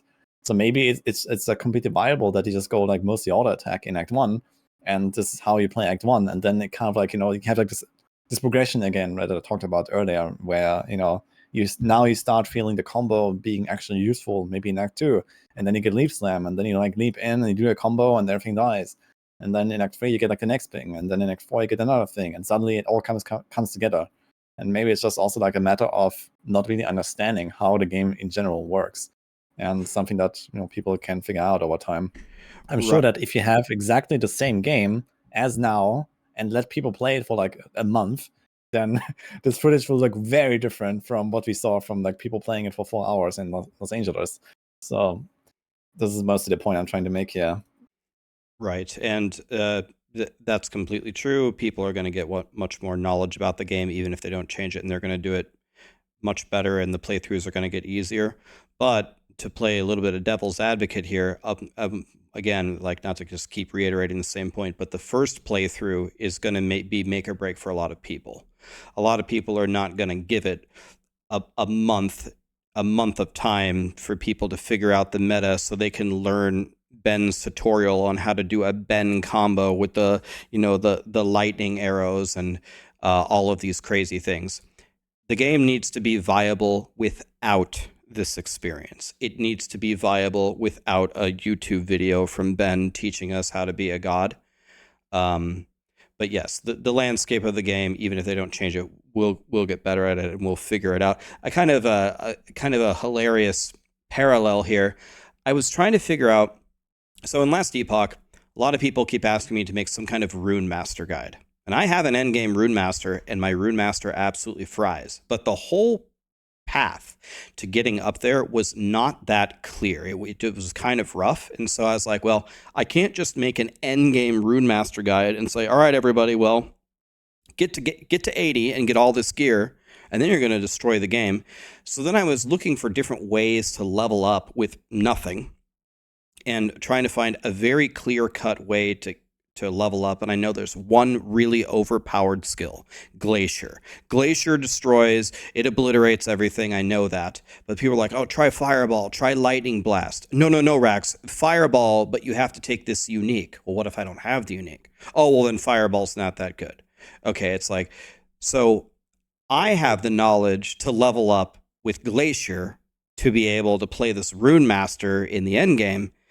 But if that's how it is all the time in PoE 2 at the launch, oh, yeah, the people who have figured out the one way to run through the game and skip the side quests and not having a combo, I don't think that's going to work, man. Yeah, I agree with that. I guess it should be like, like forgiving enough so that, for example, your auto attack and maybe in Act 1 is still powerful enough to kind of get you through, right? And you don't have to do those crazy combos, and maybe you're going to figure them out later or something, right? And yeah, like kind of make it accessible, but maybe later on you kind of want to like include them more and more so that people kind of like have this learning curve. And yeah, I guess that was kind of like probably expected from the start from the developers, that you do these combos as soon as you have them, and this is how you play the game. But maybe it shouldn't be like that, right? So that's probably. And one of the things they did is the very first thing they announced when we all got there was that they're delaying the game because they say it's not ready.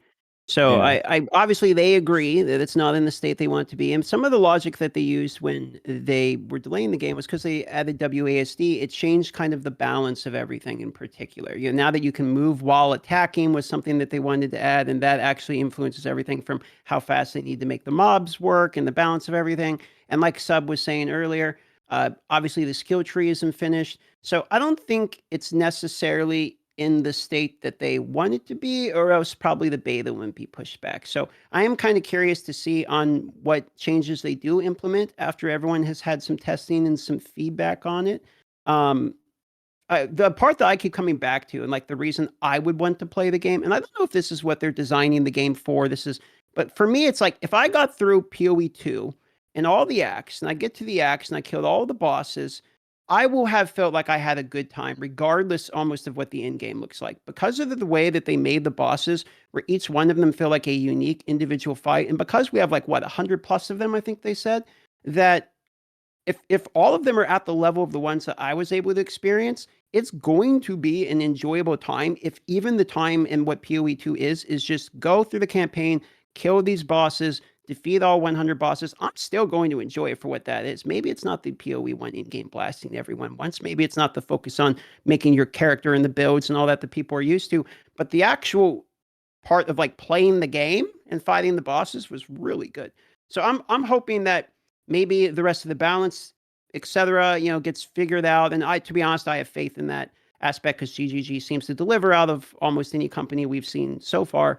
But I really hope they actually don't touch the bosses too much because I thought it was about near perfect in my time playing it, at least. Yeah, I agree.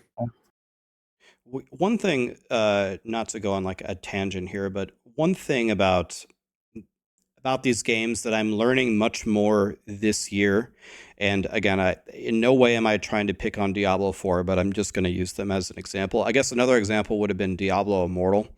But one thing, and I'm interested to see if this impacts you guys as well. I wouldn't say I'm a very emotional person. The person who knows me the most is probably Woody. I have normal mode and I have mad mode. That's pretty much it. That's pretty much the only two. I like both. Don't worry. Thank you. But I'm not really a very emotional person. I kind of just sit here and play games, and that's it. But one thing that I learned this year that I didn't learn in any of the other years streaming is how much it impacts how much I'm enjoying a game as a streamer with how much my audience is enjoying it. So for the example here, one of the most draining things that happened to me is when a lot of people in Diablo 4, not to pick on Diablo 4, but this is the example that I have, we're just upset by various things. The generators, the crowd control, the lack of in-game, whatever the different things have been that they're trying to solve. At a certain point, when you log in day after day after day, it's like going to a job that you don't like and all your coworkers are complaining all the time. It really had a big impact on me personally. So what DM's saying, he's going through the PoE game and he's feeling like the campaign is a big accomplishment, and Woody's saying as we play it more, we're going to figure out the game. I'm 1000% sure that's going to happen for all of us. We will solve the game. We will beat all the bosses. That's a guarantee. The thing that really matters to me is I would really love everyone to love Path of Exile 2. So really a lot of my mentality is how do I get people to download the game, play it, get something that they like, and stick with it and enjoy their time. So if the bosses are perfect and the trash mobs are bad and the potions are bad, anything like that it's going to... I really don't think of it... I guess another way to say this is I don't really think about it from my perspective. I don't sit there and play and say, how am I feeling about this? I try to imagine, how will everybody feel about this? And I don't know. I guess that's the end of my point. But how the audience feels about it has a much greater impact on me than I ever imagined previously. Yeah, there's I agree with that. There's some barriers to entry for sure in Path of Exile 2. And I agree that if they smooth out the barriers to entry and keep it where people aren't turned off so early in the campaign, that would probably be a good thing in overall. I think another part that's probably going to matter for PoE 2 is how they market it as we get closer to the release. So a lot of times a game can be determined whether or not it's successful by if it's marketed to the correct audience. D4 was marketed to literally everybody, so you see the response that we had. And Dark Souls is typically marketed as another Elden Ring, Dark Souls type of game. So if the expectations are clear before you go into the game, we're going to see less of the people that enter it just thinking like, oh, this is Cuphead or whatever. Like it's just, a game that's extremely difficult. If they market it to the correct people, then I think that probably will have a better impact in terms of how people feel about it going into it and how they describe the game. It seems like everything I've seen them say about their own game so far is difficulty. Like I haven't seen them be like, this is a much more accessible version of PoE. I haven't really seen that. They say that they want it to be more widespread, but when they talk about things like difficulty specifically, I never really see them push back unless I'm missing something. I never see them pushing back about wanting the difficulty floor to be lower. It seems like they're holding that line fairly high, and I'm hoping that they kind of remove some of the clunkiness out of the game, which is where I think the barriers to entry will turn people off, is kind of the clunkiness of the game. But I imagine they might keep the difficulty level like really high. At least that's the vibe I was getting. Maybe I have a bad take on this one. Sub, what do you think? I agree. Yeah, I mean, I have the same instinct. And also, thank you for using floor properly. It's so annoying when people, so many people use it incorrectly.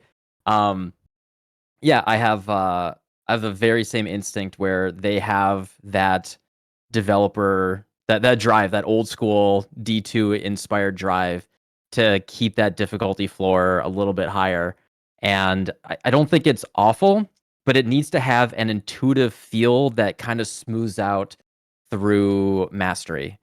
And I just didn't feel that in Act 1 whatsoever. I didn't feel in the final zone in Act 1, the burning village, that compared to the zone at the beginning with all the werewolves, it felt equally as annoying. My character didn't feel any more powerful at dealing with the swarms of enemies or anything.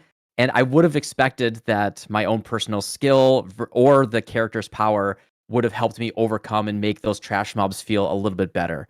Like, I'm kind of okay with the werewolves being a little annoying in that first zone, but the fact that all the little fire dudes like, jumping out of the fire and just like, okay, well, Fire gotcha. pigs. Yeah. Yeah, the pigs, these fire pigs just like running and exploding on you. Like, it just didn't feel like I was getting better as a player or better. It's just like, oh, just Agreed. memorize. Like, it just didn't Agreed. feel To smooth. Raxx's point, like I think that would actually piss people off. There's some stuff they add that I kind of hope they tune that I think is like there to piss off the people that's kind of unnecessary. Like the ones that I think about is in the maggot layer, basically the dudes that come out of the walls. Yeah, like you can't see them. They're not. There's no warrant. Like they're colored the exact same as the wall. So you're walking by and suddenly you just get stunned out of the wall. Like it felt frustrating. I was just like, come on, like why? You know what I mean? And so some of those could be a turn off for some people for sure. They didn't really feel like a skill issue as much as just annoying. Yeah, I think there's definitely a lot of like rough edges to smooth out still. And if they get it right and people have like a good time playing through Act 1, and then, you start feeling the progression in Act 2 and Act 3, and you get stronger and get your links. And I guess it will kind of like naturally like smooth out, I guess, over time. And then you have to like find ways to still keep stuff challenging. Like if you like leap them into a pack and the pack just blows up, yeah, that's fun. But on the other hand, do you still have a game at that point? Yeah, like I mean, that they have to kind of like get that right as well, right? It can't just be only that as well. So I guess we'll see how it will actually balance out in the end. But yeah, there's definitely a lot of work to be done. I wanted to move on to the next topic though, and also want to ask you guys real quick. So we are like almost 90 minutes in. I originally scheduled this for like around 2 hours. Are you fine if going a bit longer? I'm not sure like if you have any plans. Okay. I got all the time in the world. I just got to tell Alex at Maxroll that the build guide might get delayed a little bit, and it's wudijo's fault. So as long as you're willing to schedule Subtractem's funeral, then we're fine. Okay. Now I have a call with Alex later anyway, so maybe I can save him. That's fine. Yeah, just tell him it's your fault. All right, that's fine. Okay, so I wanted to talk about D4 a little bit as well. So we have D4 and last Epoch as well that I have here as my topics. So let's talk about D4 a bit, especially also like I guess in comparison to the recent news with PoE. We had like 2 big announcements basically. We had the D4 season 4 stuff, and then we had the PoE 2 stuff and the PoE 1 Necropolis League, and it was like a lot of news basically at once. And everyone here also has played a good bunch of D4. Okay, I'm not 100% sure about Subtractem, but I think you said earlier you also have. Mm-hmm. So I'm not sure about your experience exactly, but yeah, personally, I've blasted a lot. I know Raxx has, I know the M has also. And well, let's talk about season 4, I guess, and what it means for the game. So what are your expectations? What are your hopes? And do you think this is, for example, going to be enough for now to kind of like, maybe stop this like D4 bad, and, attitude that we see all the time? And, how you're going to feel this is going to impact the game and the community? Yeah, I think there's one word that Blizzard needs to target in season 4 in the next few months. And if they can target a single word, I think they'll be totally fine. And that word is fun. It's all about fun. So people you can analyze as much as you want super endgame theory crafting about how deep the crafting system is, da-da-da-da-da. The question is people don't have fun picking up 900 yellows, sifting through them, and they're barely an upgrade, and the way that you acquire them. They're not having too much fun with the builds because Last Epoch is making uniques where your detonating arrows now do way more damage, and they're a melee skill, and the traps throw them, and then the traps blow up the whole world.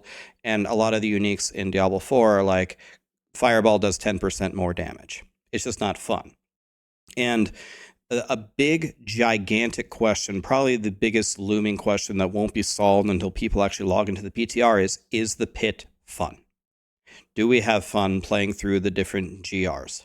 For me, the in-depth technical analysis of how the progression systems should go, everyone can log into the PTR and give 10 pages of feedback. If people have fun with the new changes that Diablo 4 made, and if they continue to increase that, I think they're going to win. So that's going to be my main question is, how am I feeling playing the game, and what are people saying about playing the game? Are they entertained? That's the main question for me. Yeah, a lot of people, some of the comments that I get when people are talking about why they don't like, for instance, Diablo 4, is that it feels like a chore to play. People say, I don't want to level to 100, even though it's one of the fastest ones to level of all time. And it just feels like a job, like running 1 million vaults, etc., running 1 million AOZs. It feels like a chore. So I think you're right on the money there with fun. For me, okay, so what is actually going to implement fun? Well, I think itemization changes are more or less the only like major thing. We have the pit, but it's kind of greater rifts, right? And we have the same bosses, but now level 200. So realistically, we're talking about itemization here for season 4. And if item chase is enjoyable, and if the process of getting an item, leveling the item, and masterworking the item gives you basically the dopamine of, did I get a big dick item or not? If that process there hits the mark, then the game will be fun for as long as it needs to be. I actually don't think Diablo 4's target market is to be a game that you put 500 hours into a season is. I think all they have to do is to make most people enjoy the game for 20 hours, a handful of hours. If they get most people to enjoy the game to around level 80, 85, maybe kill a in-game boss, maybe not. That's all they really got to do. It's the most casual out of all the ARPGs. And I think if they can hit that market, then they're going to get people to feel better about it in the current way the game sits until we get like Ultra in-game, etc. So the itemization needs to be not a frustrating chore-like experience. I don't want when I log in to feel like leveling and masterworking my items I don't want to do. It needs to feel easy enough and fun enough of actually creating the items for me to want to continue the process to chase the items. And then we're going to have to deal with like in-game later. But I pretty much agree with the point there. Yeah, maybe Subtractem has some points as well. Oh, I'll have the most unique perspective here. You guys are actually my D4 Sherpas. So I played in the preseason a lot, and I had fun. Like, I saw a lot of potential for the game in the preseason. Like, I killed Uber Lilith. I felt a sense of pride and accomplishment. I think I got a tier 100 Nightmare Dungeon, and I leveled to 100 when it was hard. Oh god, that was actually not a fun grind. But yeah, like I felt like, okay, there's a really good foundation for this game. And then I saw, everyone saw what season 1 was going to be. And I've basically been I haven't played since the preseason. I've been using you guys as my guide to tell me whether I should play again. And I have not played since the preseason. I've actually been following you guys and just seeing, like, when is something that is added to the game that really wants me to lock. Yeah, sorry to blame you guys for me not playing, but yeah, like I follow all your guys' stuff, and I'm just really waiting for that one thing where, Raxx or DM or Woody is just like, this is the one. They solved it, they cracked the code, and they unlocked the fun of the potential of Diablo 4. Like, I still see there's still a nugget of potential in that game for me. And for me, like, the soul of what I liked about D4, it is the best multiplayer ARPG. Like, last Epoch, you can play with people. PoE, there's like group play. But D4, I actually had so much fun going to helltides.com, putting that up on my side monitor. The boys would log in, and we would just be like riding around Helltides and just like, oh, it's over here. The special chest is over here. And we're just going to we're doing stuff together, and it was fun. And like, even cheesing some of the nightmare dungeons, like, oh, we're going to cheese the XP in this one nightmare dungeon. I found that really fun. And then playing with my friends, and even the world bosses and stuff. That's what I wanted, is a world where there's fun stuff to do with my friends. I think that's actually their unique competitive advantage, would be leaning into that, and because that social connection is something that all the ARPGs, the other ones, almost actively discourage. And I just haven't, like, the stuff that they're adding doesn't feel like they're really leaning into that at all to like really encourage people to play together. And so, yeah, until like one of you guys says, "Hey, this is the mechanic that makes the game awesome and fun, and you should log in or get all your friends to log in. It's awesome to group up." They just unlocked 8-person parties in like Uber Nightmare dungeons. Let's go. Until that happens, I don't know when I'm gonna reinstall the game. So I'm waiting though. I do want to play the game again at some point. Yeah, it's actually interesting to hear what he just described about the group play, I gotta say. I mean, first of all, in case you're not aware, like Season 4 is actually like a pretty huge break from the existing game. And we're gonna see on the PTR how it will actually play out.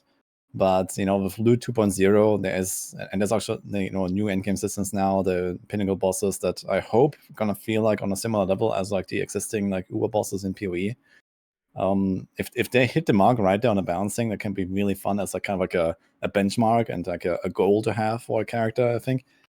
But yeah, the group play is a really interesting point, because I actually hear from a lot of people that Diablo 4 is like such an antisocial game as well, because there's no group finder, and you don't really have a good way to interact with people. But yeah, you need to have, like, if you have your group of friends and you play together and you log in together and you do a hell tides, yeah, that's kind of nice. But for like the more casual play where it's like, okay, you log in and you have no one, it's like exactly the opposite. At least that's what I hear all the time.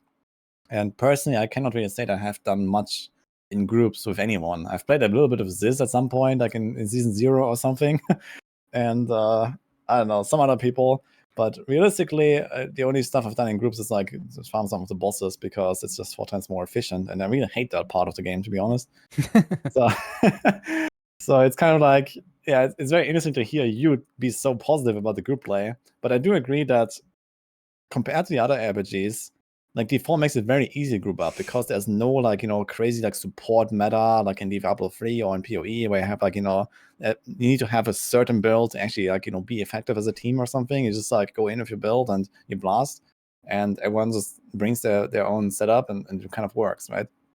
So there is actually potential there to like make group play a lot bigger, but I feel like it's really untapped, and that's kind of like the one thing that is like a recurring problem with Diablo 4, right? So much untapped potential that it's kind of like just going to waste, I feel. And we see that in so many aspects. And well, slowly they're like trying to bring more stuff to the game now, and let's see how it'll work out, I guess. So I think Blizzard maybe doesn't get enough credit for what they did for multiplayer. They actually implemented the way to play with other people that I think is actually potentially the strongest of any of them. So with their initial idea for it to be a giant overworld game, they needed to solve something of, I'm sure Woody and I at least have heard this a million times. A lot of people, when we were playing Diablo 3, were screaming, I'm a solo player in Diablo 3, and solo players in Diablo 3 just completely get screwed in every way imaginable. Like, group play is infinitely stronger than solo, and it has been the entire time. So all we heard over and over and over was, how can I play the game solo? And what Blizzard did with Diablo 4 is they made it so you don't have to have friends. Well, not quite. The Duriel thing is a huge problem. But with the overworld, you don't have to have friends, because none of us have any RPG friends. player, yeah. Yeah, none of us have any friends. And you don't have to party up. You just ride to the world boss. You just ride to the event. You can, as Subtractem said, get a group of people and blast Nightmare Dungeons and Helltide, and that's so fun. Or you can just go do Helltide, and there will just be people there. And I actually think that they solved a very significant problem by doing that. The singular thing that I think a lot of people are complaining about with Diablo multiplayer is the lack of a group finder, is the ability to find specific friends to play with. That makes sense. If you want to find new friends to do Helltide with, find new friends to do the Dungeon Finder. Nothing that they have done has solved that specific issue, which is a problem, and they could implement that, and that could be untapped potential, as Woody has talked about. But I actually think they solved one of the biggest problems of, I am so glad that I don't have to make a party to go to the world boss. Honestly, I don't need the party anyway. I'll just one-shot it myself. But let's say that they actually make the world bosses hard one day. Do you really want to have to make a party to go kill the multiplayer world boss? Or do you just want to ride up and fight it, and whoever's there is whoever's there? I think they deserve some credit for that personally. I didn't mean to discredit them. I do really agree that these are really strong points of Diablo 4, like this kind of like random encounters that you have with people that works really well. And then you have like, this kind of like, you bring a group of friends that also works really well. But yeah, this one other part is really missing, right? Where it's like, you cannot find people. Like, you can't go and like, make friends basically, right? It's like, okay, you find random people on Helltides, but are you really gonna like invite into a party and then, add them to a friend list and then group up again the next time? Yeah, this is not happening, right? So this is kind of like the piece that's missing. I feel like, communities from Diablo 3, for example, is like one of those things where it's like, okay, you want to do bounties? Sure, join the bounty community and, LFG there, right? And you're going to find people to do a certain thing. And that is just like not there. It's also not there for trade as well. You find a really good item, how do you go trade? You go to a third-party site and you trade there. Same issue there that they could solve. Be curious to see how they're going to address trade now that both legendaries and uniques are going to be tradable going into season 4. Some optimization there. I feel like it's the average session time of someone who plays Diablo 4 in an individual day is probably lower than some of the other categories, like maybe the ARPG PoE players on each day have more hours per day. So I feel like Diablo 4 would benefit greatly from a system that automates the ability, like you guys are saying, to find people, because just from a streamlined process, like let's say the D4 average person plays like 2 hours a day, right? If you spend 30 minutes of that 2 hours to find somebody to play with, to get in a call or do all that, like you're limited on how much time you really have left with your session that day. So the systems around it could be kind of nice. I do kind of agree with Raxx's point about like, I do like the fact that I don't feel like I have to go necessarily into a party.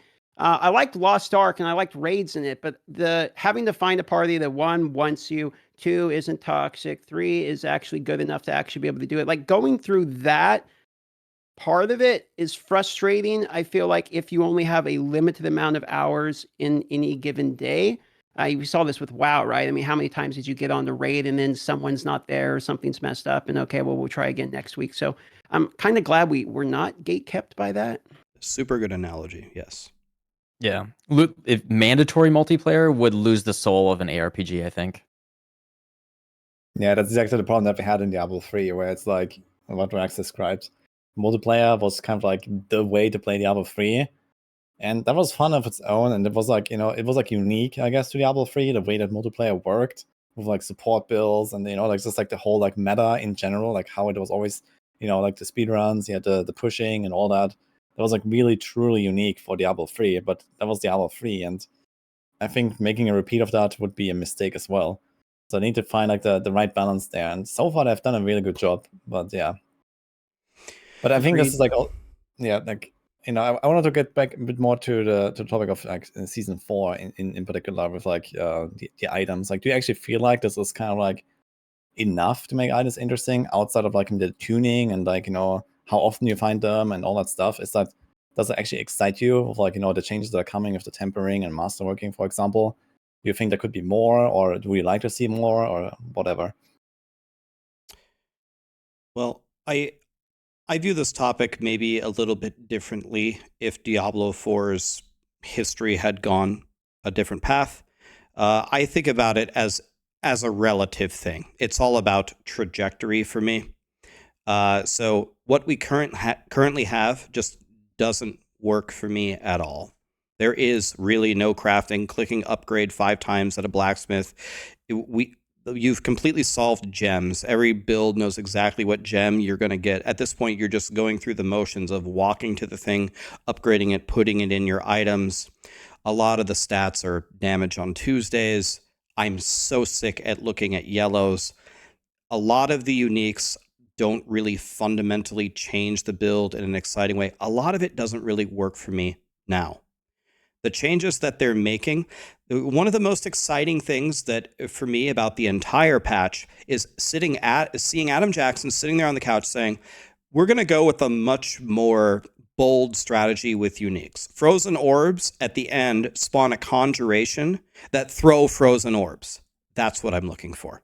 I'm looking for them to take a bunch of risks. I'm looking for them to trim the fat. I'm looking for them to give me a crafting system that actually matters. It's not just clicking upgrade 5 times. It's not just upgrading a gem that I already know by the time I'm level 1 what I'm going to get in the end game.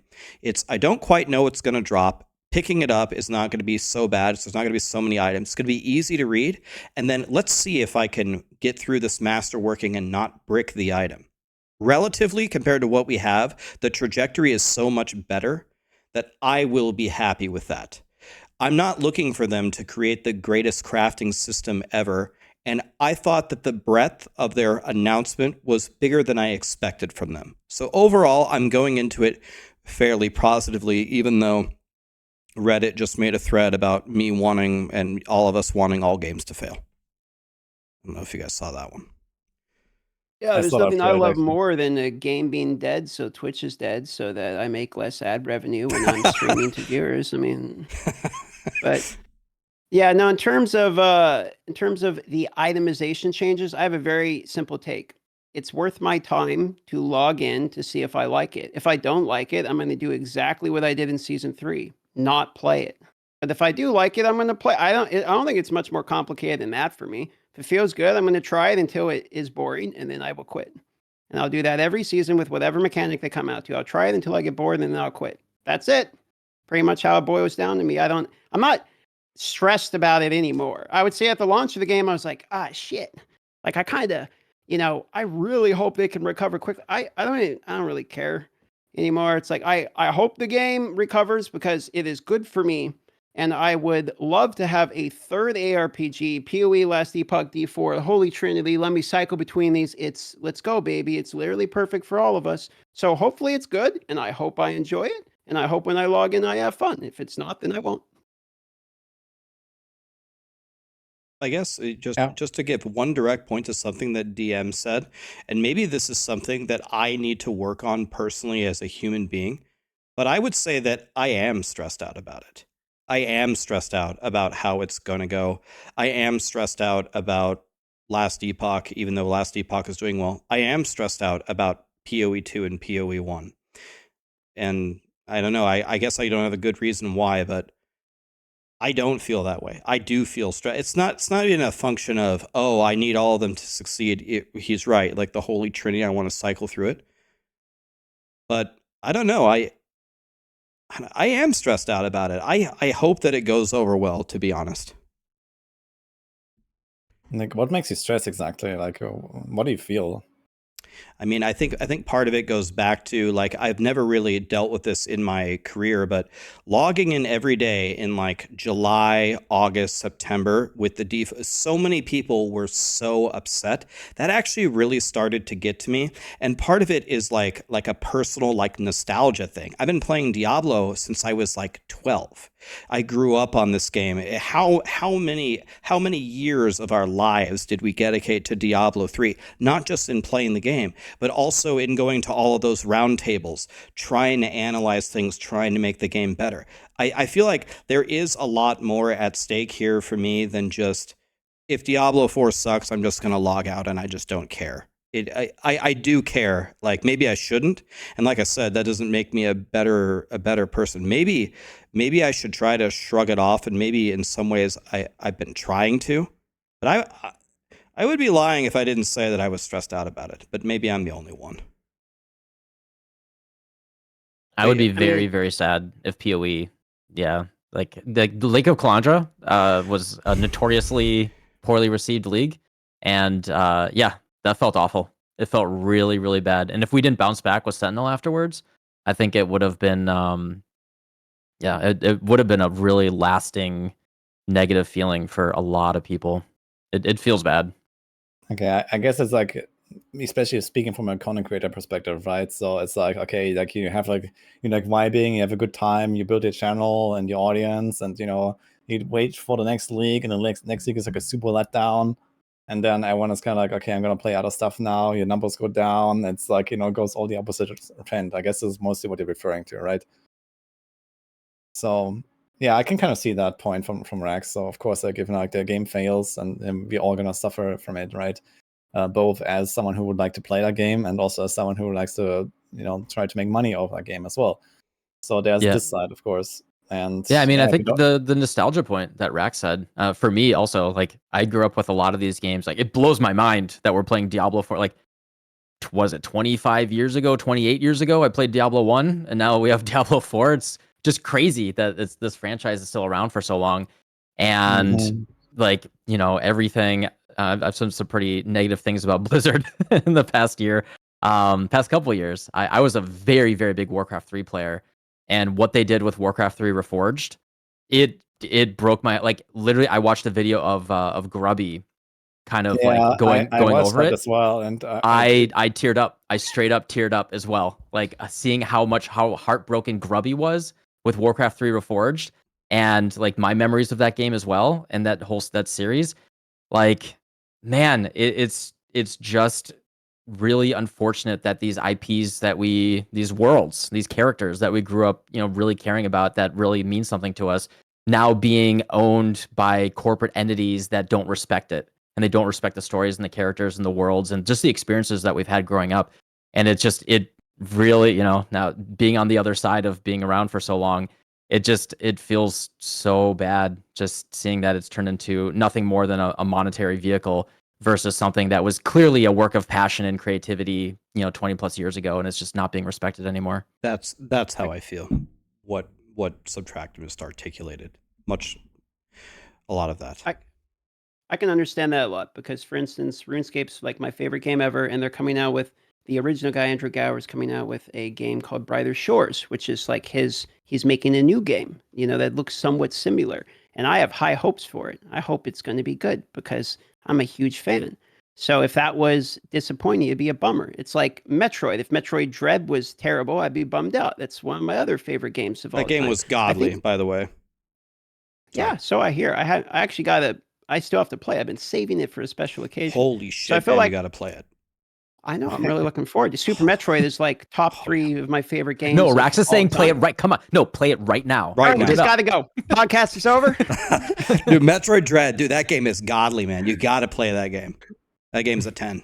Sorry. I didn't mean to interrupt you. No, you're good. I was just saying I can empathize because I feel like since I'm somewhat newer onto the ARPG scene, I don't have like as much nostalgia based around it, or like I haven't been as into the scene in forever. And it was what 6 months ago, 7 months ago, I was getting like 5,000 views of video streaming to 5 people. Like for me, it's the worst thing that happens. I go right back to what I was just used to, like in a memory time that I'm familiar. I feel like I had like a lucky streak. You know what I mean? Where we all got a really good opportunity with D4. I'm thankful for what we did get out of it, to be quite honest with you. I think that's part of the reason where it's kind of like, I don't care because we had a good run. You know what I mean? It's not like we didn't have a good run. We had a good run. I love One the game solid to keep year. going. Yeah. But we had a good run, boys. So, you know, I don't know. I feel okay with it. Oh, look at the puppers. Yeah, I gotta say, as someone who has been like very obsessed with Diablo 4, like, you know, for basically 2 years at this point, or something like that, you know, I've been gobbling up all the information. I've been preparing for that world first race, you know, like basically a year in advance, and all that kind of stuff. And now, you know, like all this, yeah, okay, I kind of expected it to go well and have a good time and stuff, but then, you know, like what Raxx described of like people just being negative about the game all day long in your chat, and I guess I have probably the kind of like still the most kind of like, let's say, you know, positive, like loyal Diablo 4 fan base, I guess, out of the 4 here. And even in my chat, I feel like there's so many people coming in and they're like, yeah, D4 bad, and you know, I hate this, I hate that, and yeah, it kind of feels bad, right? When you're like, I'm just vibing, I'm having a good time, you know, making another character and trying a new build, and I kind of enjoy the game for what it is now, waiting for the better times. You know, it's not like, okay, I'm gonna play one character and log out and do something else, like for example the M or something.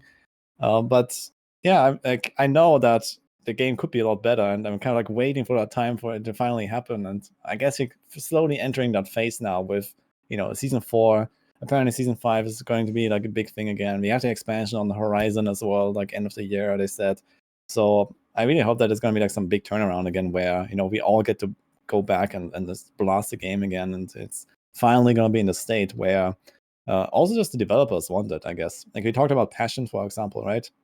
Where it's like, like the developers, like, you know, there's like these corporate entities, like, okay, we know like Blizzard is a monolith, and, you know, now it's owned by Microsoft, and, you know, there's obviously like a lot of like, you know, business decisions involved and stuff like that. But I feel like by now we're also kind of like slowly seeing like more of like the developers actually doing the thing that they wanted to do with the game, perhaps, with like, you know, actually making a more interesting itemization system, actually adding more stuff to the game to do, which was kind of like probably just left out just to like rush out the game. I kind of feel like, you know, there was like, you know, more cooking needed basically, and they didn't have time to do it. And I feel like we're slowly getting to a point where we're actually seeing the fruits of their labor, so to say, where it's like, okay, now they actually managed to think about it again and, you know, rework the system. And it's slowly moving in a direction where like the developers are actually like getting the vision for the game as well that they wanted. At least that's a bit my impression with D4, like, you know, with how it's moving right now. So I'm not sure how you feel about it.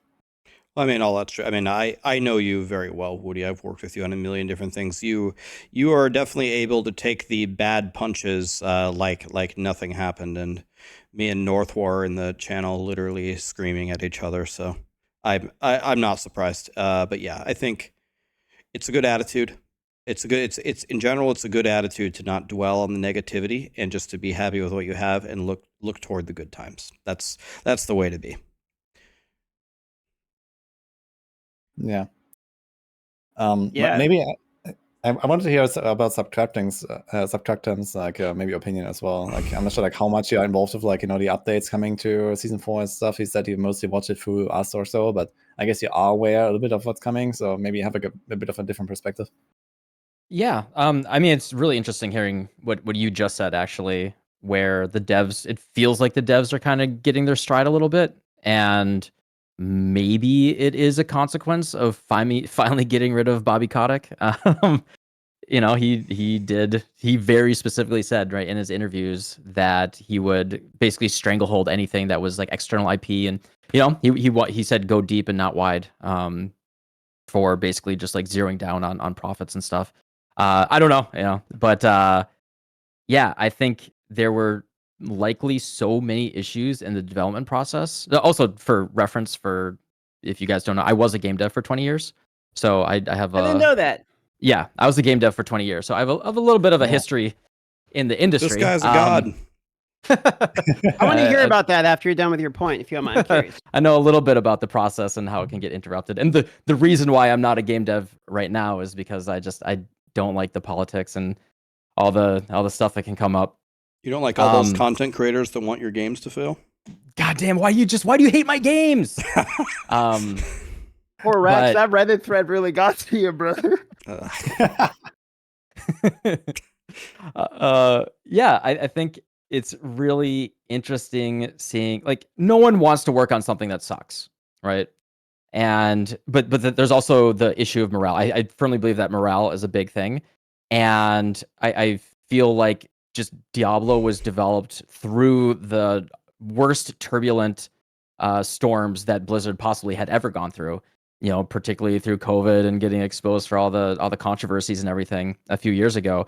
And there was a big shakeup in the development and everything, and that's really hard. Like, one of the biggest things about, you know, any software development, any process of anything, like, it doesn't matter if you're like, I don't know, making a sandcastle or something with a couple of people.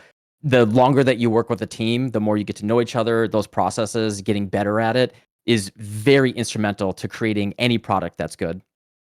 And if there's a gigantic shakeup, like, I think people don't realize how big a gigantic shakeup. Like, I think they lost a very large percentage of their dev team, like in the mid-COVID years. And that, like, I can only imagine if I lost like all of my senior programmers, my, you know, half of my game designers, half my artists, like, that would shake up everything in such a destructive way that is arguably a miracle that Diablo 4 even came out at all at this point. And, you know, I think the best that we can expect is that season after season they do improve. And it sounds like they are. It's such a gigantic corporation, it will be slow. But, you know, as long as it doesn't get absolutely shelved, as long as people are listening to feedback and improving, and I think what Raxx said about that one guy saying, yeah, I want something like a frozen orb that shoots frozen orbs. like that missing in Diablo 4 was like the number one thing I didn't like. Like the uninspired uniques and the uninspired like build variety and all of that. That was my number one complaint.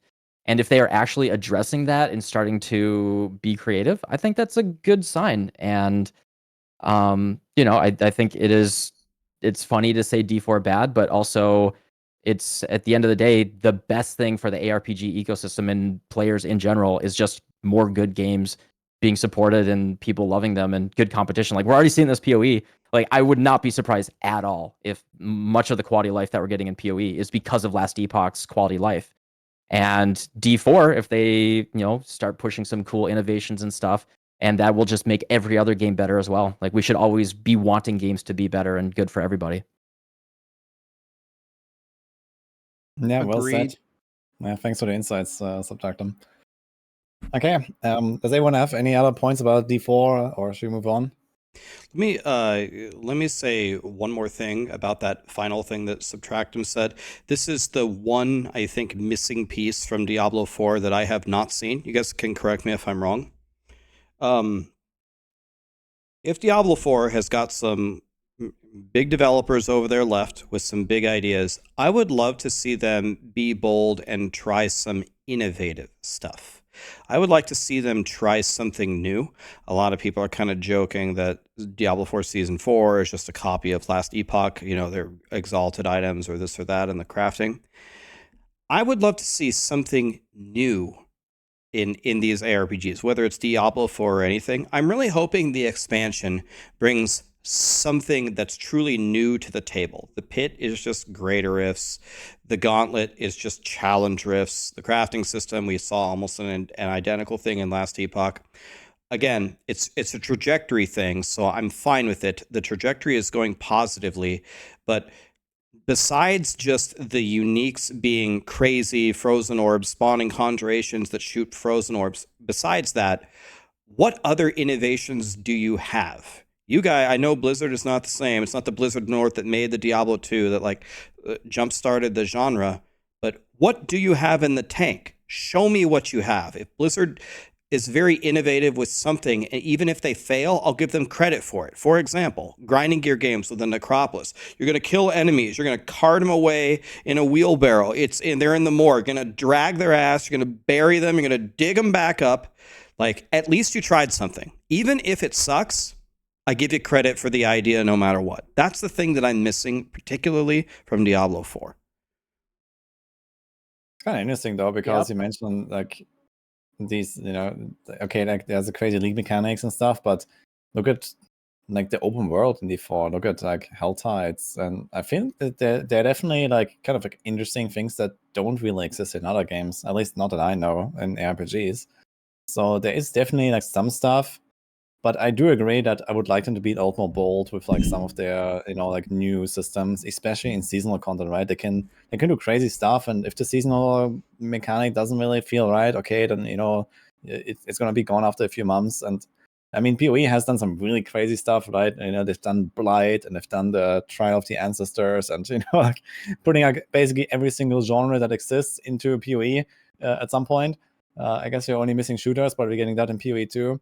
And it's just more of that stuff couldn't hurt D4 as well, right? And if people don't really accept it, then it can always phase out, or they can always maybe keep a part of it and toss out the stuff that didn't work. Yeah, just have they fixed stashes yet? Oh, sorry. That will be pseudo fixed in Season 4 because the legendaries go into your Codex of Power. The Codex of Power levels up now as you salvage them, because you used to fill up your whole stash with legendaries. But Helltides were terror zones from Diablo 2. So we saw that before too, right? A zone gets corrupted and the enemies come and you get more experience and whatever. They were just terror zones from Diablo 2. I'm in... Oh, sorry. I didn't mean to cut you off. No, go ahead. Go ahead. No. I was going to say, maybe I'm in the minority here. I don't actually mind if concepts are brought back or even ripped off from other games. Honestly, all I feel about is make a game that's fun. I'm going to come back to the topic all the time. That's one of your points is that make it for its fun, where when I'm playing the game, I'm actually enjoying it. And if that means you have to take foraging potential, so be it. If you got to run back to D2 and grab concepts from it, so be it. I just want to enjoy my time playing the game, and I don't want to have to be the one to fix it. I'm not getting paid as a dev to fix the game. I don't want to have to think about it. I just want to think about, do I like it when I log in? That's about it. So Hell Tides for me are kind of like, but for some reason I like the Blood Tides. I think it kind of boils down to density, maybe. But I didn't like the Hell Tides, but I did like the Blood Tides. I found myself realizing. Well, good news. The Hell Tide is a Blood Tide now. So true. Yeah. Another like basically they cook everything. Another big miss. We can move off the Diablo 4 topic, but one thing that I just really don't understand. I don't understand it for Diablo 3's perspective or Diablo 4's perspective. You came up with one of the best systems ever in rune words. I thought runes and rune words in Diablo 2, they were overpowered for sure. They need a little bit of tuning there, but I thought that was one of the greatest systems. How good do you feel when you're running around in Chaos Sanctuary and you drop a jaw rune? I mean, oh my God, it's just the greatest thing. You know, you get your own rune and you can finally make your called arms. First of all, they announced runes and rune words for Diablo 4, but then they said, we're going to call it the same thing, but they're completely different. They're like prefixes and suffixes, and they were gigantically nerfed. And then the whole crowd just said, this is dog shit. And then they got rid of it. I cannot believe that they haven't taken an extremely strong look at rune words, innovated on it, and put it into Diablo 4. For the love of God, why didn't they do that? I have no idea. I think there's a good chance you're going to see them at some point, you know, especially with like uniques getting more crazy, and then, you know, maybe them eventually doing like some more crafting stuff that they can do with uniques. Then I guess rune words would be kind of the time to be introduced as well. So that might be an expansion thing. It was an expansion thing back in D2 as well, right? Like it didn't exist in Classic, I believe. And who knows? Maybe it's coming in the first expansion, in the second, or something. Help us, Blizzard. Please help us.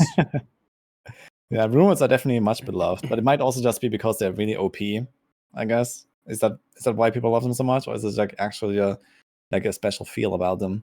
Yeah, I mean, the thing is, the reason why you play ARPGs is for the OP-ness. Everyone wants the OP-ness, right?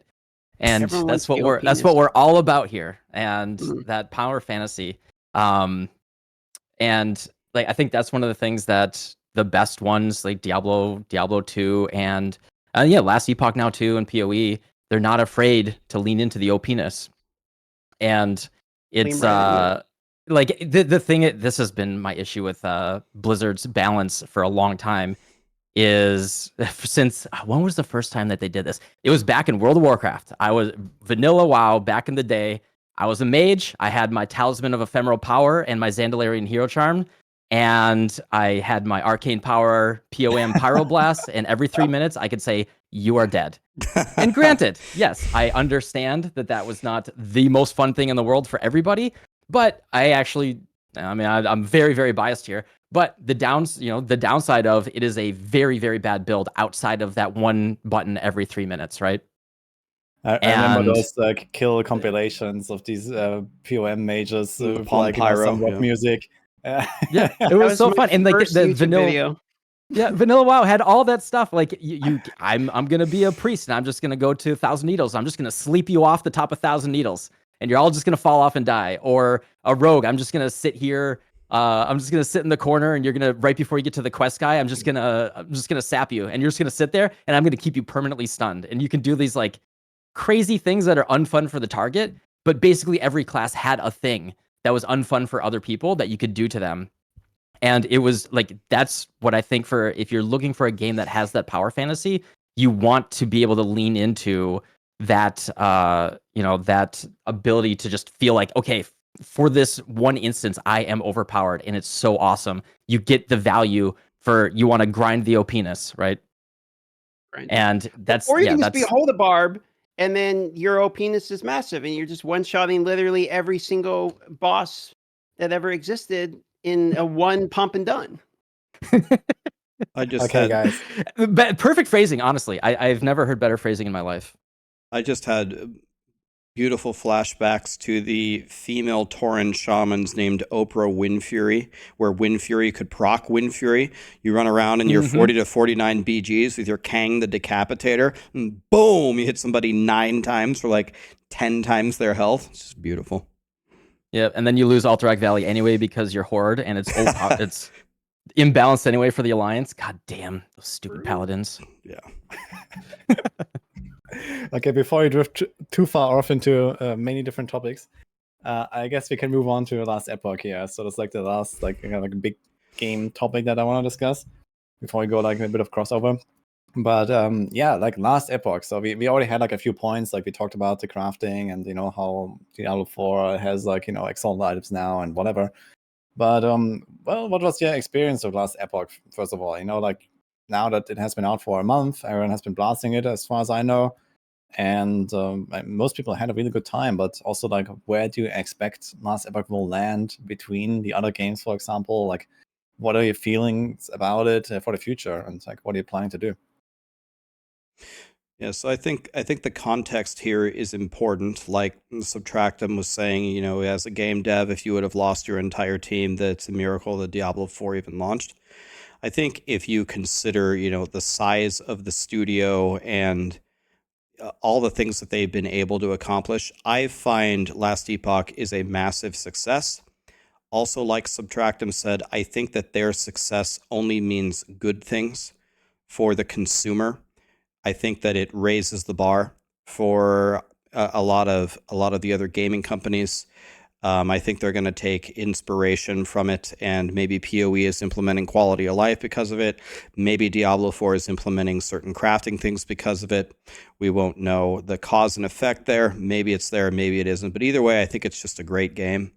I think that what they have shared on their dev streams is accurate. The way that they make the game, the way that they continue to expand is in the end game. They have the Pinnacle Boss system coming out next league. It'll be very good, hopefully.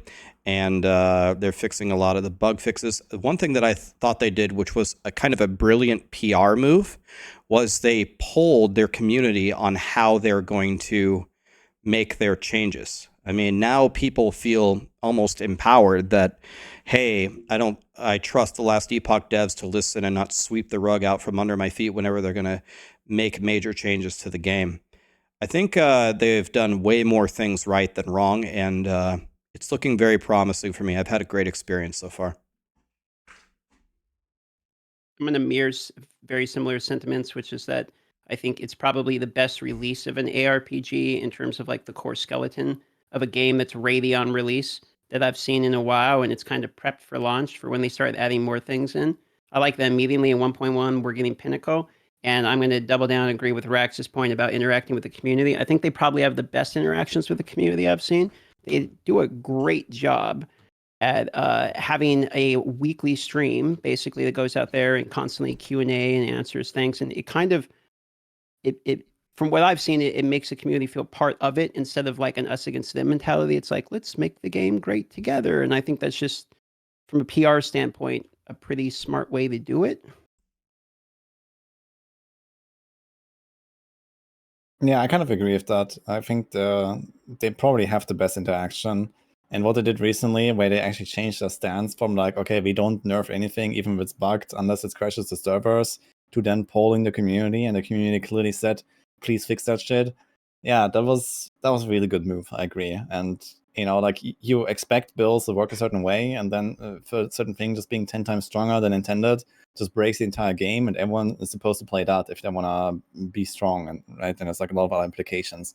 And like raising the bar for a build, and beyond what is actually the actual normal and these kind of things, right? So I think that was a really good move they did there. I guess there still remain like a lot of bugs and unfixed problems that they have to take care of at some point. Not just like there's one or two crazy builds, but there's more of these things like still hidden, or kind of like waiting in the shadows until next patch elevates them again or something. Yeah, there's stuff like that. But overall, personally, I had a really good time playing Last Epoch. I gotta say, it really came as a surprise to me about how much I enjoyed it going through the game, because I've seen the game kind of develop over the years. Like the first time I played it was maybe 3 years ago or so when I made my first character. I made a rogue, of course, play Blade Dancer.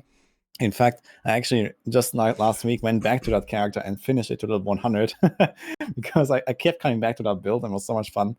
And yeah, like seeing the game kind of progress over time was really cool. And then like the big hype on the release and everyone was playing it. Everyone's eyes were on last Epoch. So it was a really cool experience. And I really hope that they're gonna kind of keep it up for the future with, you know, cool updates and stuff that, you know, gets me excited to jump back in and gets a lot of other people excited to jump back in. But at least my personal impression is that while they are really close to the community and they do a lot of things right, I think they are somewhat slow at doing all that, which also has to do with the size of the studio. But personally, I feel like, okay, it doesn't really do them justice, but practically the game didn't feel all too different like 2 years ago than it did now. And I feel like if you compare this to like PoE with like, you know, the large in-game expansions, but even the individual leagues can do like a massive shakeup. And if you compare this to like Diablo 4, like Diablo 4 9 months ago is a completely different game than what we're gonna see in May, for example. I feel, and I feel like in the last Epoch they are doing things really well and really like in tune with the community, but very slowly. So I'm not sure how your impression is with that. I'm so glad you said that because I didn't want to be the only guy that wasn't 100% glowing positive. So I really like the game. I played it a year and a half ago. So yeah, nearly 2 years ago. And I made a glowing video. I was like, wow, where did this game come from? This is so cool. Like their UI UX is beautiful. Like it's there's definitely a lot of flaws. Like I think the filter interface needs, the loot filter interface needs so much work. I'm just so spoiled from Filterblade. Like just being able to reverse search, like why did this item show on my loot filter, and be able to find the exact rules and fix it. I want that so bad in Last Epoch. But like I love the UI UX, the crafting's beautiful, great foundational systems, really intuitive builds and everything feels really good. But I played it a year and a half ago and I was like, yo, this game's really cool. Really good foundation. They got like 2 or 3 dungeons that, you know, when that gets built up, that's great. Monoliths are really cool. That's going to be really great. I can't wait to see what content they add. And I didn't touch the game in the past year and a half until release. I was like, all right, let's go. I can't wait to see what they added. And they added Falconer and I was like, all right, that's cool. All right. And I guess the exiled mages, that's cool.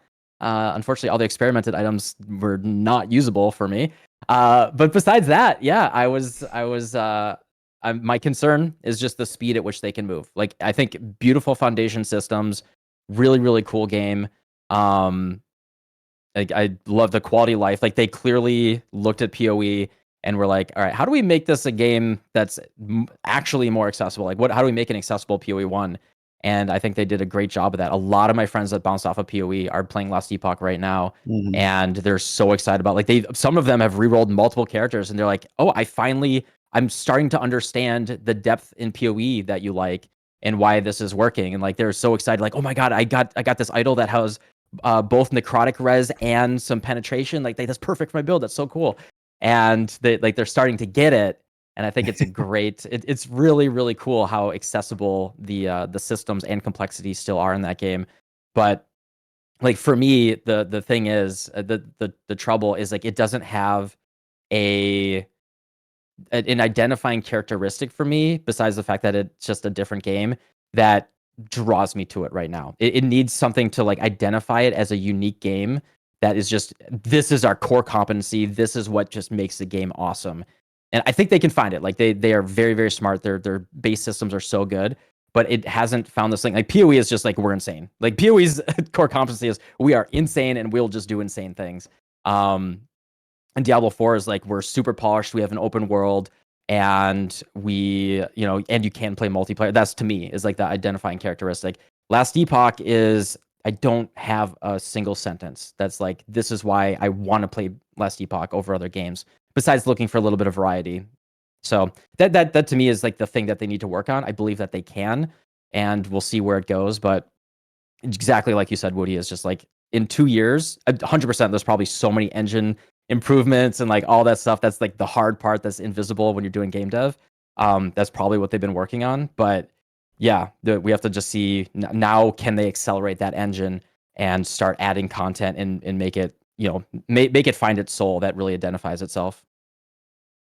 Yeah, I think one piece of context there that's interesting, that's different between Woody and Subtractem, and it's different from me and DM can correct me if I'm wrong. I only played Last Epoch recently. So I haven't seen like that progression of, oh, I logged in 2 years ago. Oh, the game has barely changed. One thing that I'm hoping changes about the game, if that's true, is, well, okay, they don't really add too many things for 2 years. They added 2 masteries and the exiled mages, and the factions is pretty cool. Their take on trade and SSF. True. But it makes me feel like they will be able to do that because, well, first of all, the launch was a success, and they made posts like, all right, now we're going full steam ahead.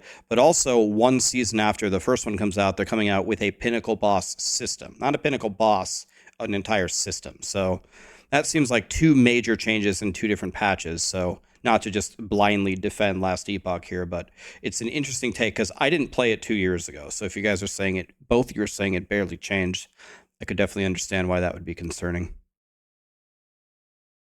I can understand the point. I mean, for me, I think I moved on quicker than the average person. I hit level 85 like twice on 2 different characters, and after that, I was kind of like, okay, I can see what the end game is. It's pushing corruption and doing the endless arena until my hardcore character dies, etc. That seems fun, but I don't necessarily feel like I need to experience thousands of corruption for me to like get what I liked out of Last Epoch. And I'll check back in when it's when it's got more polish out of it. I do feel positive about it, mostly because I feel like the release is, for the most part, decently complete in terms of a basic release that is then going to be pushed out, going into the future. So I can kind of get the points about like it hasn't progressed as much. But I also looked back, and I'm curious if you think the graphical progression is enough to make you feel better about what they did with the time, because I looked back at the basic and it looked like way graphically different than it does in its current iteration of release. So I'm assuming some of that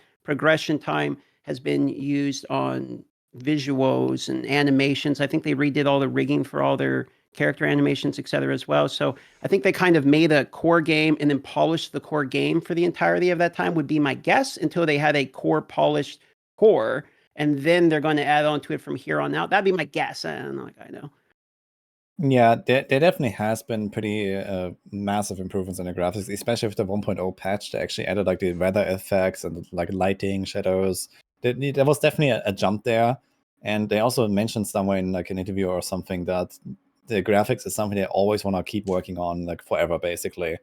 And it's also like one of the things that I hear from my community a lot. Like, this is like one of the weakest points that Last Epoch currently has, which is the graphics. The game is basically fresh. Just came out, but it already looks dated, right? It's like Diablo 3 from like 12 years ago or something, maybe on that level roughly, or maybe not even.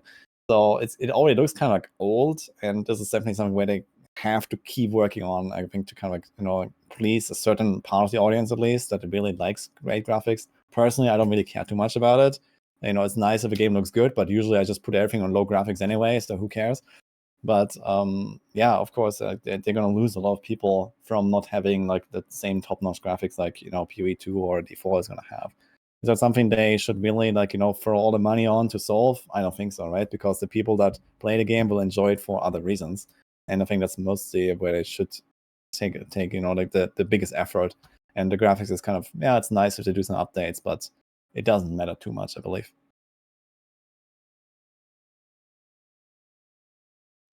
Not sure if you have any other opinions on that, but I was just thinking just talk about the graphics point for a second. Is I didn't play it. I didn't play it years ago. I only similar to Raxx here. I started playing with a few months before it's launched at the most here, and the difference that they went from what the original ones I saw, when you see the sort of the progression video they put out of like where they started with the Kickstarter, et cetera, it looked pretty significantly different. I feel like Last Epoch's graphics are good enough for me to enjoy it. Like, I don't feel like when I'm playing it that I'm looking at the graphics and thinking this is bad. I feel like oh yeah, it's an ARPG, feels pretty good. I was impressed though to say a positive thing about PoE 2's graphics in comparison. I don't know, Subtractem, if you felt this way, but when I was playing Path of Exile 2, I felt like okay, Path of Exile 2 has the best graphics. Then it would probably be D4, and then maybe like LE, and then PoE 1. I feel like LE's graphics at least were more enjoyable than Path of Exile 1's in the current iteration. Is how I felt about it. Yeah, I mean PoE 2 is gorgeous. That game is really really and the animations. Part of my playthrough I actually zoomed in and I just like spun my character around and walked a little bit. Yeah. The cloths especially looks so good. Yeah, the thing base PoE is rough looking. I will have to say that the MTX, if you put on like the if you pay to win a little bit and look nice, Yeah. it can be pretty nice looking. I think the thing for me with Last Epoch is I've been making this comparison for many years now. Is back in the day, the Quake 3 and Unreal Tournament came out at a very similar, like within a year of each other, and I loved both games. I actually probably played more Unreal Tournament than Quake 3, but there's this thing I describe in games that I just call like the crunchiness factor. And in Unreal Tournament, if you hit someone with something, it felt like you were throwing styrofoam at them. Like the flak gun, which was supposed to be basically like a shotgun, just felt like you were throwing styrofoam blocks. The shock rifle, you could do a combo explosion with it, and it's just like this little transparent purple poof. But you hit someone in the face with the railgun in Quake 3, it even makes a sound like a correct sound effect. It feels so good. You rocket jump around, like everything from the sound effects to the look and the feel. It has this like crunch to it. Oh god, the And memories from the LAN parties, man. Oh. exactly. Yeah. And just like that feel, that's something that I always look for in my games. And it's 100% just a psychological trick. Because like the numbers can be exactly the same, but it's the way that the animations and the graphics and the sound actually feel. And actually in PoE, so for Last Epoch to me is like Unreal Tournament kind of, where everything's like a little floaty. It doesn't have that real crunch with like a sound effect that just, I feel like I hit someone with like a big nuke and they just exploded. But in PoE, there was a controversy where the shatter sound effect from Herald of Ice, it has this like, it's a literal crunch sound effect of me shattering the entire screen of enemies. And there was one patch where they said, oh, there were performance issues with that shatter sound effect. So they put in a different one and the community lost their minds. Like it doesn't feel as good. All they did was change the sound effect. No functional difference whatsoever. And everyone was like, no way. We want our old, like there were like picket lines and poles and everything going out there just to bring back that crunchy factor. And I feel like that's something that you really get a little bit more in PoE than any of the other ARPGs for me, except for the one thing I will say, casting Deep Freeze in Diablo 4 might actually be the single most satisfying ability in any ARPG ever. Like if you just put on real good headphones, you zoom in, you got that boom, boom, boom, and then everything freezes and shatters. I want that. I want that feel more in video games. I think it's so important. And like I find it very disappointing that so many games are not released with that level of detail to sound and like the feel of using your abilities is like the most important thing, more than even just like the numbers and the tuning. And I want more of that. And that's for me, that's one of the biggest weaknesses of Last Epoch is I had a Falcon. I started Falconer and I just go, woo, I'm shooting my bird and everything's dying. I'm doing tons of damage, dive bomb, woo, I'm flying around. But I never felt like, particularly the way that they do the damage scaling on bosses. If you hit them really hard, it'll like, scale down your damage. Things felt very spongy. And I never felt like that real, I'm hitting critical strikes, I'm crunching them or anything. And I'd really like for them to look at that to really get the game, I don't know. I want to feel the old penis. I want to feel it real deep inside me. I think that's pretty fair feedback, to be honest. I know what you're saying, because I was playing Hammer Paladin, and it did feel somewhat similar, where I don't really feel the impact of each of the hammers. Oh, penis. Oh my god, guys. Yeah, okay, but I totally agree with like the point about the sound. Like the sound design is extremely important. And that can really make or break like the immersion level of the game and like the feel of it. And I totally agree. Like when you play like I know Rogue, like Rogue is my main class in D4, and I love Shadow Imbue. And you pop a pack, it explodes. It's kind of like this Herald of Ice shatter feeling. You have like the insane sound, and then the pack pops, and it just feels good, right? It's just like fun to use Shadow Imbue, and like the penetrating shot into the pack of Shadow Imbue, everything explodes, the entire screen, boom, and you have the sound. And yeah, I think this is definitely like a huge component missing from like making Last Epoch feel good. I kind of agree with that. So yeah, the game is nice. I like the skill trees. I like the diversity in the builds and the theory crafting. You can do lots of really cool stuff with all the uniques. Like every 5 minutes, there's another unique item dropping, and I'm like, man, I really need to make a character around this unique. And now I have like 2,000 hours of build ideas stacked up that I will probably like never play half of them. So it's like, yeah, like whenever I come back to the game, I have like 100 builds or something, and I'm like, yeah, like that is nice, but yeah, like, there's like these little details that can make such a big difference. So I really hope that they also like are able to improve on that in the future as well. Yeah, I mean, I think the details matter. They definitely matter, especially to like, I think it honestly matters even more to the casual audience, because the couch dads that just buy a game and pop it on the PlayStation on their TV after work, they're not watching YouTube, guys. They're not watching Twitch. They're literally just blasting in front of their TV. So how everything sounds and feels is really important. So I definitely recognize the importance of this. I usually just turn on games. I don't really care too much how they look. I grew up with a regular Nintendo. Everything looks like shit over there. Half the time I have the sound completely muted. I'm listening to music. So that's not going to ever make or break it for me personally. It's much more about like the gameplay, but I do think it is critical. It is important for a lot of the people who play the game.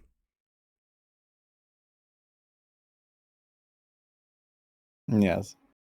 Now, okay, like one other topic that we kind of like drifted, like had like drift on the side was like also like the progression of the patches that we talked. Okay, like DM and Raxx, we're not really playing it much before, but yeah, we know that they have some big plans for the upcoming patches, and at least in like in the next cycle, we're gonna get like this pinnacle boss system, and then probably something else. But what would you actually like to see as well, in addition to that, for last Epoch, that would make it like maybe stand out? Like, what would be an idea or like something that you think would just make the game better? I Yeah, mean, like, go ahead, DM. from like I a content love it. perspective, I mean, I am a big fan of music that is very set in tone to what you're doing. So one of my favorite things about PoE 1 when you're fighting the Uber bosses is they all sort of have their theme music and they talk a lot of shit to you. And I love that. So I kind of wish that like Last Epoch's voice lines were a little bit more like shit talking you, and that the music was more like it's more memorable. I don't know what the word I'm looking for here. It's like I don't really remember the music of Last Epoch that much, to be honest, and I don't really remember the voice lines of them shit talking me as much as like irrelevant from the Shaper or something. Like I remember those, but I don't necessarily have ones that come to mind instantly when I think of Last Epoch's bosses. So I liked the design of the bosses. I just didn't really feel like they had as much personality because I didn't have the music and the shit talking. I mean, personally, I that's just the thing that I like for myself. I'd love to have more of those. Yeah, the key for me in an ARPG, right? All of us play all these different kinds of games, but if we're talking about an ARPG specifically here, an ARPG for me is all about replayability. It's all about that progression of the carrot on a stick, the OP-ness deep inside me, as Subtractem describes it. How are you going to keep me entertained in your end game systems? It really always comes down to that for me for every single game. No matter how beautiful you make the campaign, I'm going to rip through it instantly. And then I'm going to be in the end game. If you can make that very rewarding for me, you're always going to win. And I think in all of their end game systems, they could all be improved. For example, one thing that I heard the Last Epoch devs say themselves with a problem with the dungeons, for example. Well, the first couple of times you do the lightless arbor, you light the trees on fire, you shift through the different the things of time or whatever. It's really cool. It's really fun. It's a great idea. But when you're running your 40th temporal sanctum to slam your 10th pair of daggers where you just can't get what you want, even the Last Epoch devs mentioned that the replayability of it is not very fun. There's no way to really be overpowered in the dungeons other than just having more boss damage. Nothing helps you get through these dungeons any faster, and there aren't more dungeons and things like that, just as one example. The monolith system can be very greatly expanded other than just building corruption. They're fixing that with the pinnacle boss system. And I'll tell you one of their game modes that they have that I just don't enjoy is the arena. I just stand in the middle of an arena, the monsters run at me, and I kill them. And that's it. And I either die or I don't. That to me is, and that's the thing with the leaderboard, but I haven't engaged with the leaderboards at all. And I'm normally a competitive player, but if I'm just going to stand in the middle of a gladiator arena and just throw my mines to blow stuff up until I get one-shotted, that's not very engaging. So what do I want to see from Last Epoch going forward? What's going to keep me engaged? Keep working on the end game. Come out with new and innovative systems as we asked for from D4, and continue to improve on the existing ones that we have to engage with, because the only one of them that has any replayability for me is monoliths.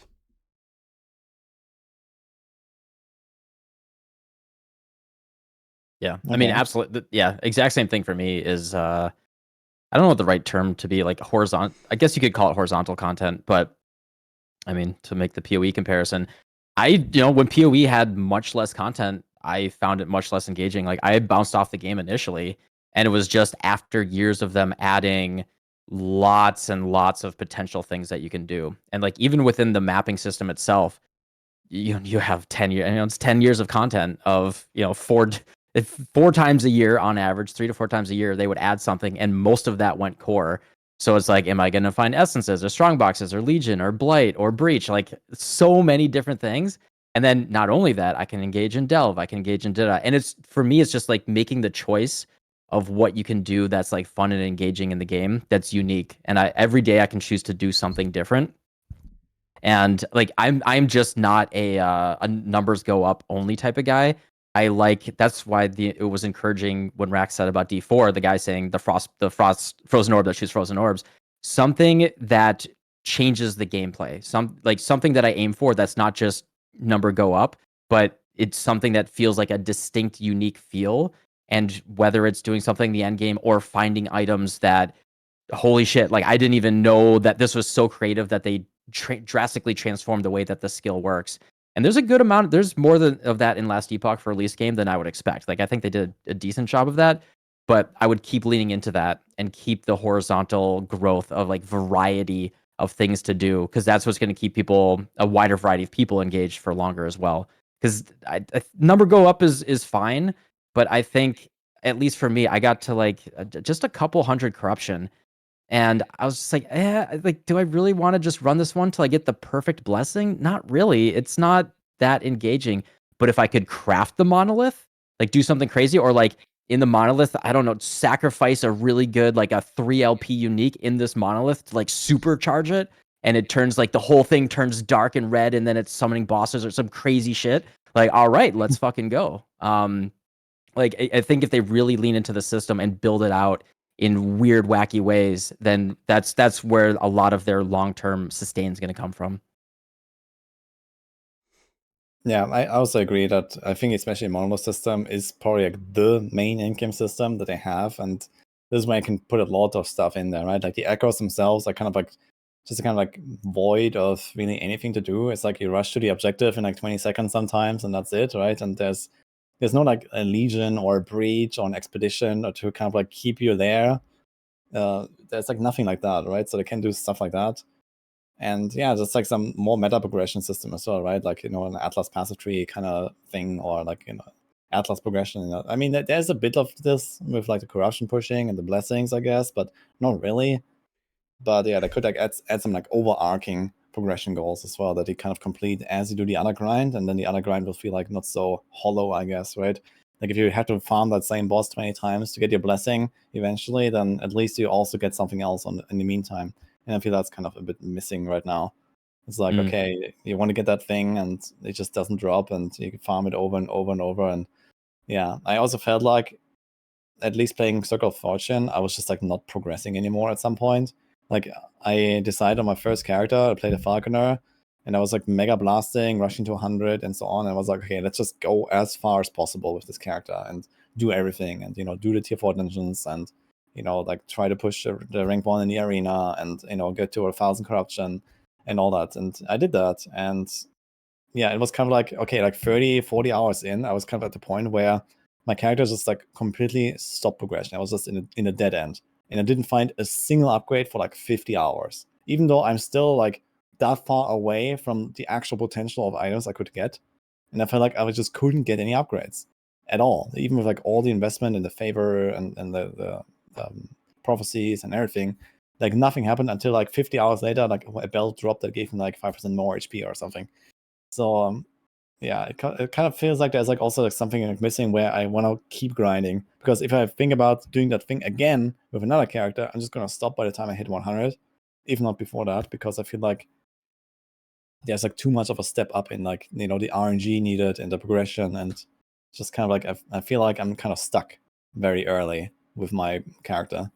I just can't get uniques. I can't get, you know, 3 LP or 2 LP on that thing that I really want. And even if I get that, there's a high chance I'll miss the slam, and I'm gonna feel bad about it, and I have to go back to like grinding that unique again for 10 hours or something like that. So it's like, yeah, it's like some middle step missing, I feel. And then there could be also like some more tail end progression, I think, long term as well. Yeah, a big thing for me is the I don't love infinitely scaling content. One of the cool things about Path of Exile is it does have delve if you do want to infinitely scale, but there's something satisfying about, and this is one of my problems with Diablo 4 was the monster scaling with me. One of the things I love is feeling more powerful and being able to go back and like find that level 1 rat and just smack it and feel more powerful.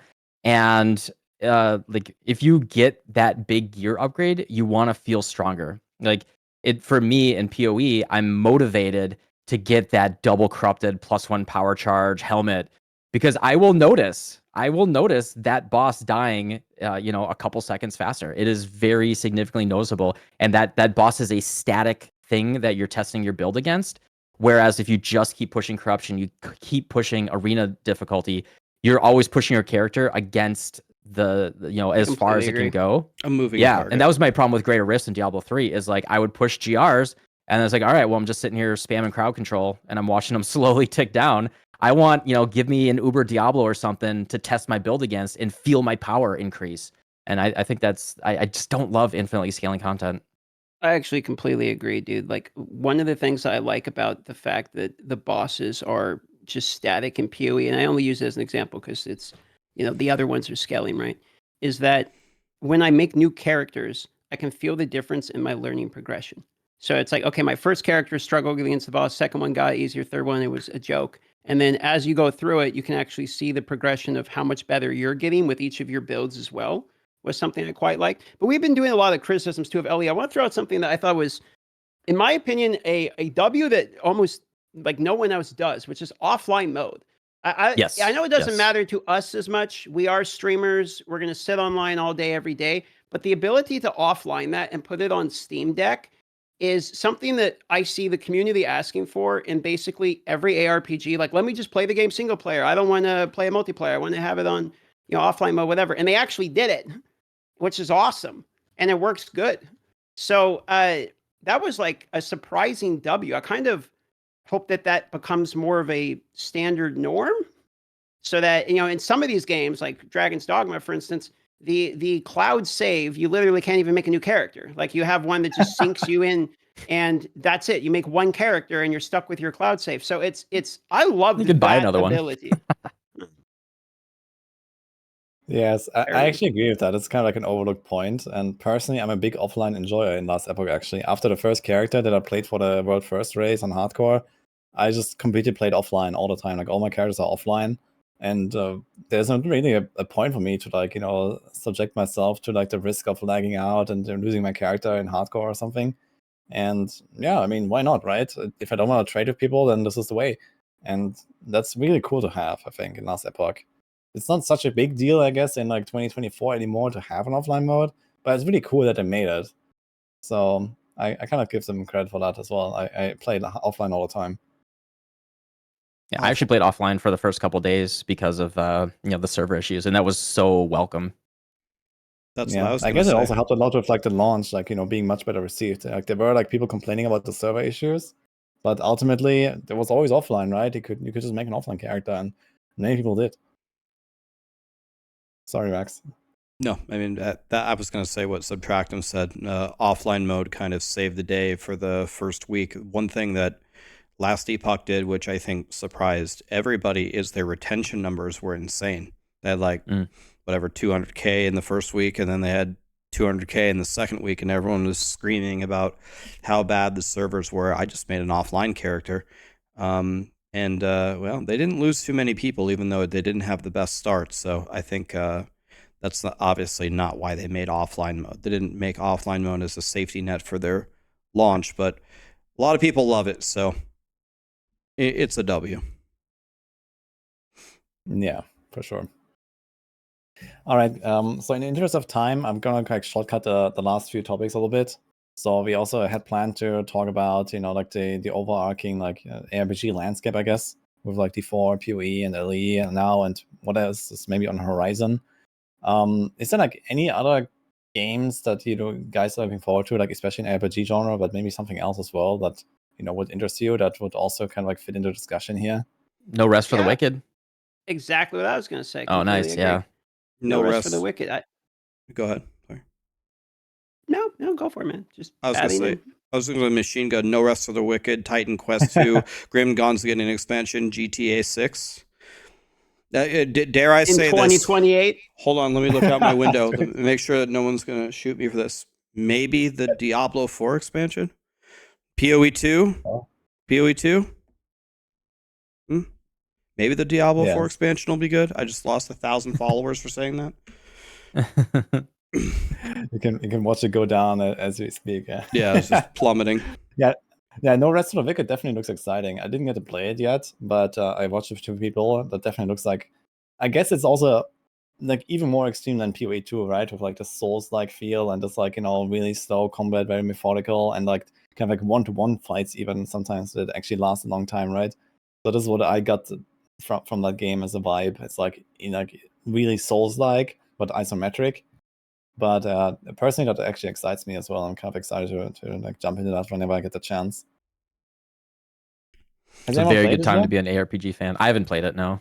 Yeah, I played it. It's tough. So like I walked up to the first zombie. I wasn't expecting the difficulty that was there, and the zombie just killed me easily. And I was like, oh.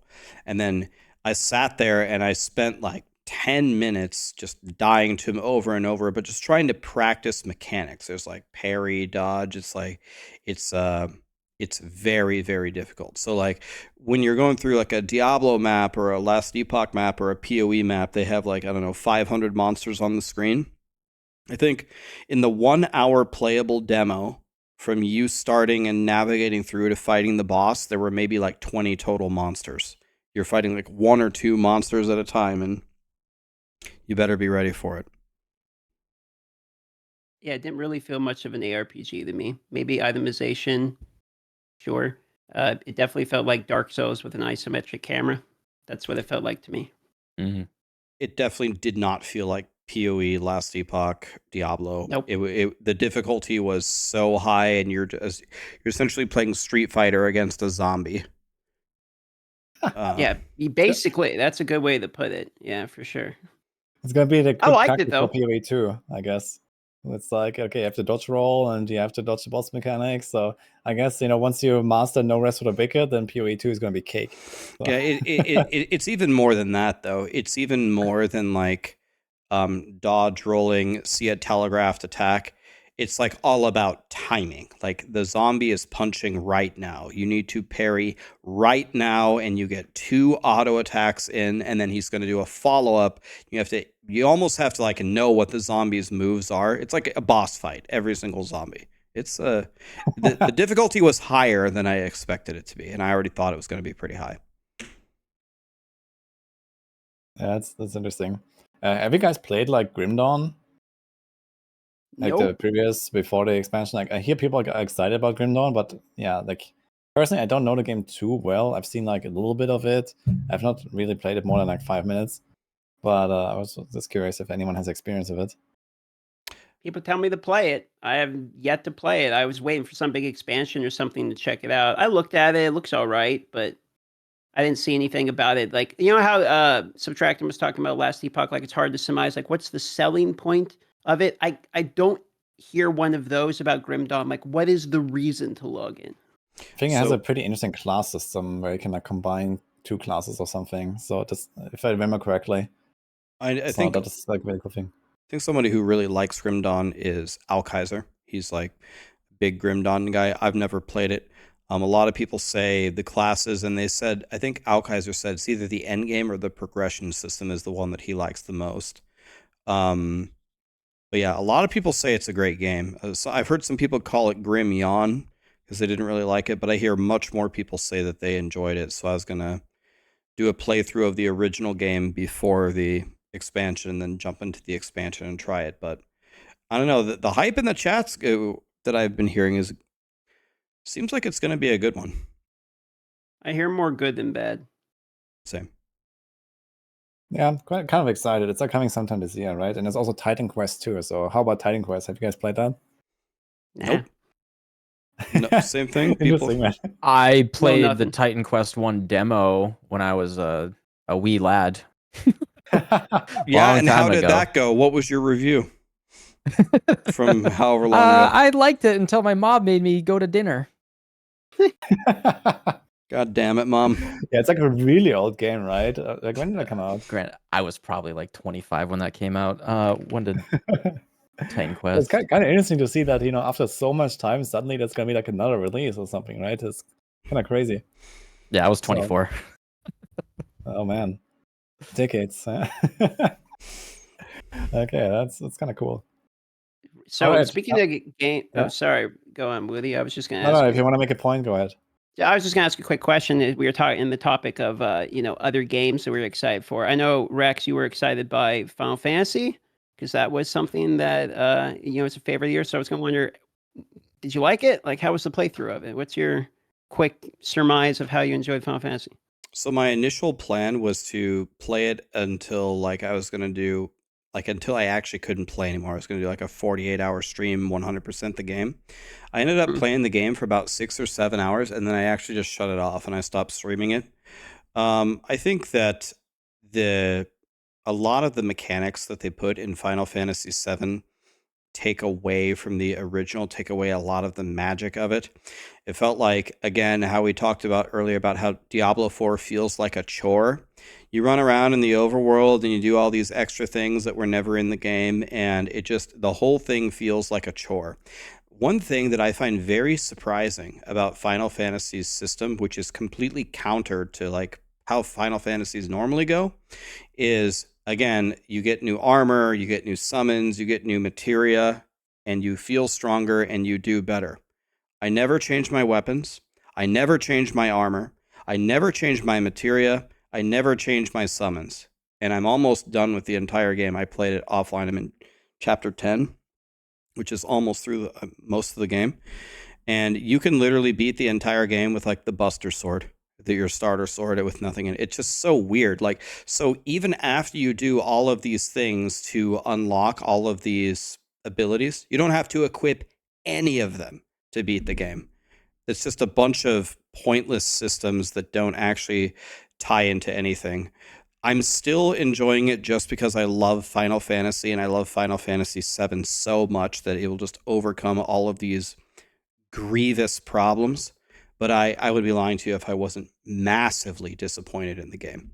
I think it's... Bummer. I don't know. Ubisoft was a mistake. Yeah.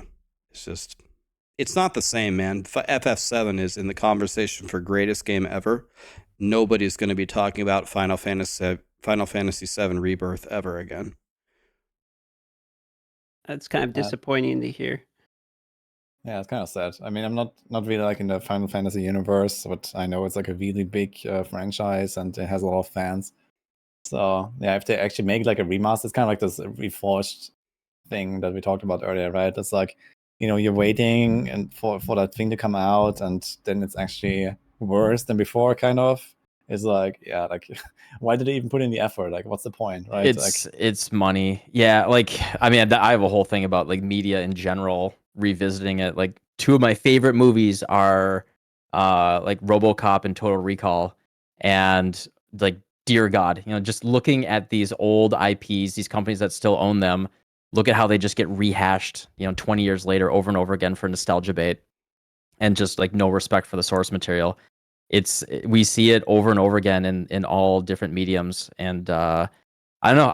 I really believe in kind of like maybe you can do like a director's cut thing, maybe, but sometimes that's even bad. Usually something was a masterpiece for a reason, and you like can't improve it, right? It's there. You can cherish it for what it was, but just trying to revisit that and try to remake it and do something is generally just going to make it worse and take away from the magic. You're making me think of the Halo TV show there, brother. Oh. Cheeks.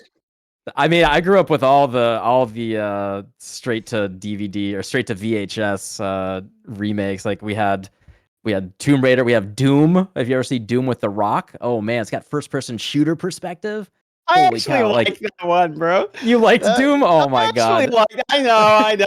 That one was such a mindless. I'm like, fuck yeah, Doom, let's go, chainsaw. I was hoping the whole movie was going to be in that first person mode where it's just he's just gunning down. But I took what I could get. I mean, granted, Doom's not like a story driven masterpiece or anything, but. Yeah, it's just like it's one of those things we're trying to adapt something, or like how about The Last Airbender, the movie by M. Night Shyamalan, right? No, that doesn't exist. We don't talk about that one. Don't talk about that. Like talk about abusing the source material, or how about Witcher season 2 and 3? I mean, we can just keep rattling them off, right? At a certain point, it's if you don't respect the source material, you're just gonna get trash. Yeah, I mean, you're always gonna have like this fan base that are gonna disappoint so much, right? If you like go too far and like stray too far, basically. And yeah, if the game is not what people remember, what it used to be, like if they add new mechanics and those mechanics don't hit well, then yeah, that's it, right? So when I think about like a redo, and people always say there's different names for it. There's remaster and there's reimagined and everything. Okay, whatever the fuck you want to call it, doesn't matter to me. The one that I think set the bar pretty high, which had a lot at stake but delivered beautifully, was Vicarious Visions' version of Diablo 2. Thought Diablo 2 resurrected what it felt like Diablo 2.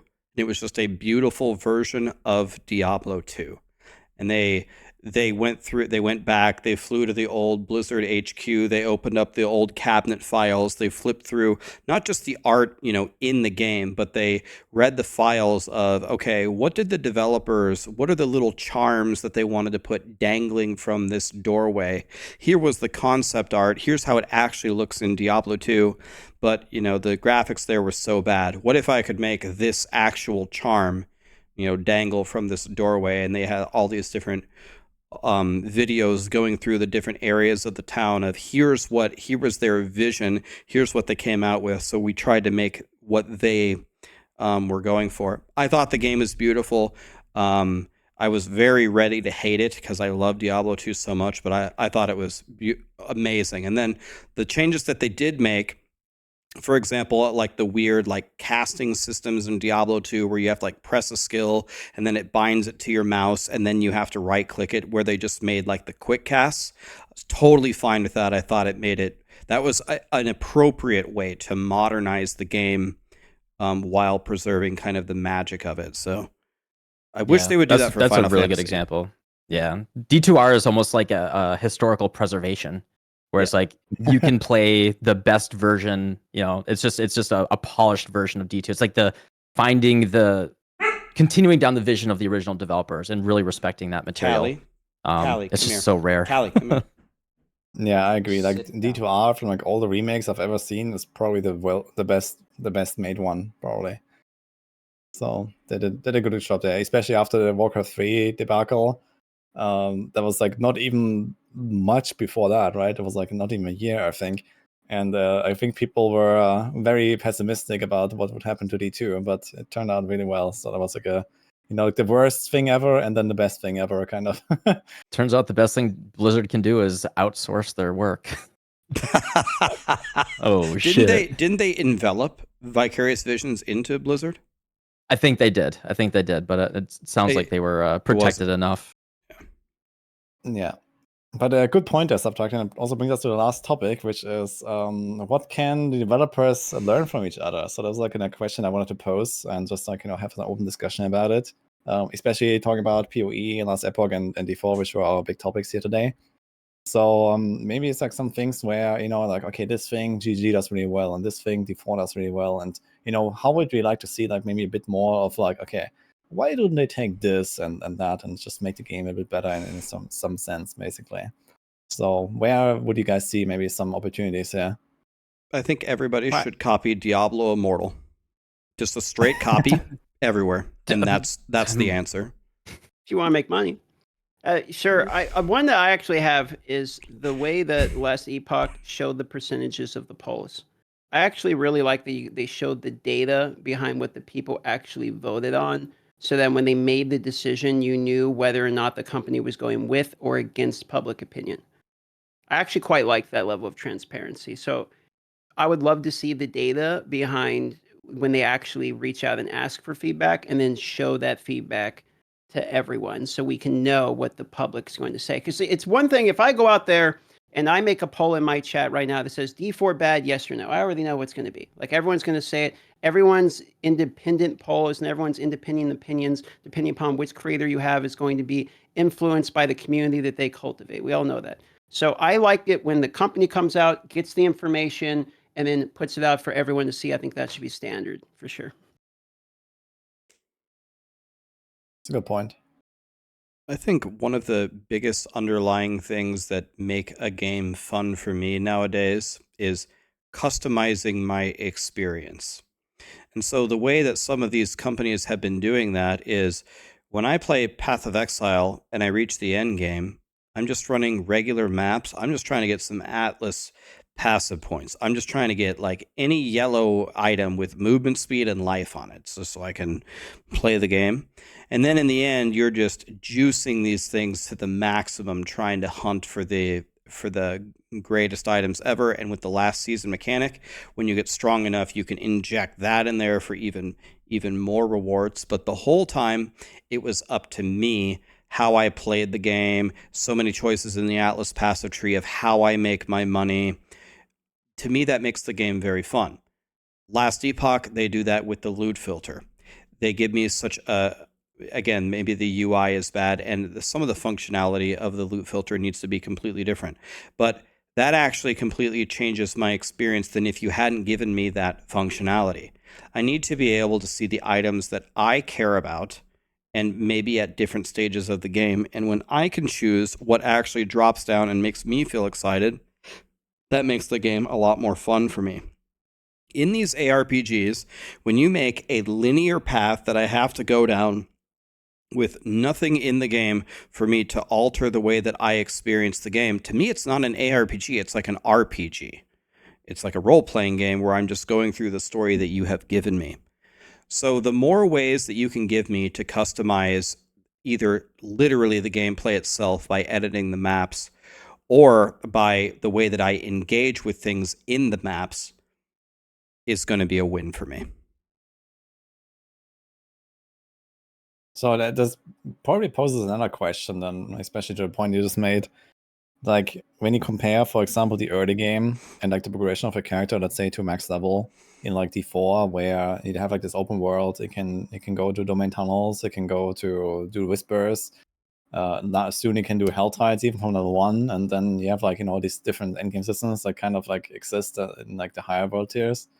Like how do you compare that to like the forced campaign playthrough, and then kind of like you are in maps and there's like the one thing to do, but you can customize the maps. So how's that?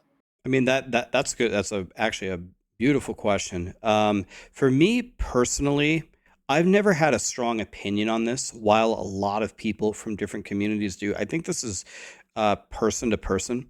Some people just despise the idea of a forced campaign, and they love that in Diablo 4 you can choose how you level up, especially if they would actually balance it, which they've done a better job of doing that. Before, we used to reset strongholds, which certainly was never the intention. I would guess that most people would like the option to not have to do the campaign. I think that's how most people would vote. For me personally, it doesn't really, it's never been a big point of contention for me one way or the other. One thing that I like about the campaign, about going through it that way, is you build some kind of mastery to it. You can learn every kind of trick in the book to accelerate your process. Maybe you make twink gear and you just detonate it. There is something beautiful about that. But there is also, again, another point to be made for leveling up however you want. It's hard for me to make a choice here. I don't know if you guys have other strong opinions about that, but I really never have. I'm pretty pro campaign, actually. Chris Wilson put it very like perfectly to me with there's like no real reason. All people want is to have more fun leveling up their character, and their goal should be to just put more effort into, like, if you have multiple options, people are just going to go to the thing that they find more fun. And so and then they get stuck with something that is just kind of vestigial and just kind of sitting there. Maybe your first character, you have to go through the campaign, and then you hate that. And you're like, all right, I can't wait till I level my second character. I can skip the campaign. And then you just have this one alternate path that you're always going to do on any subsequent character.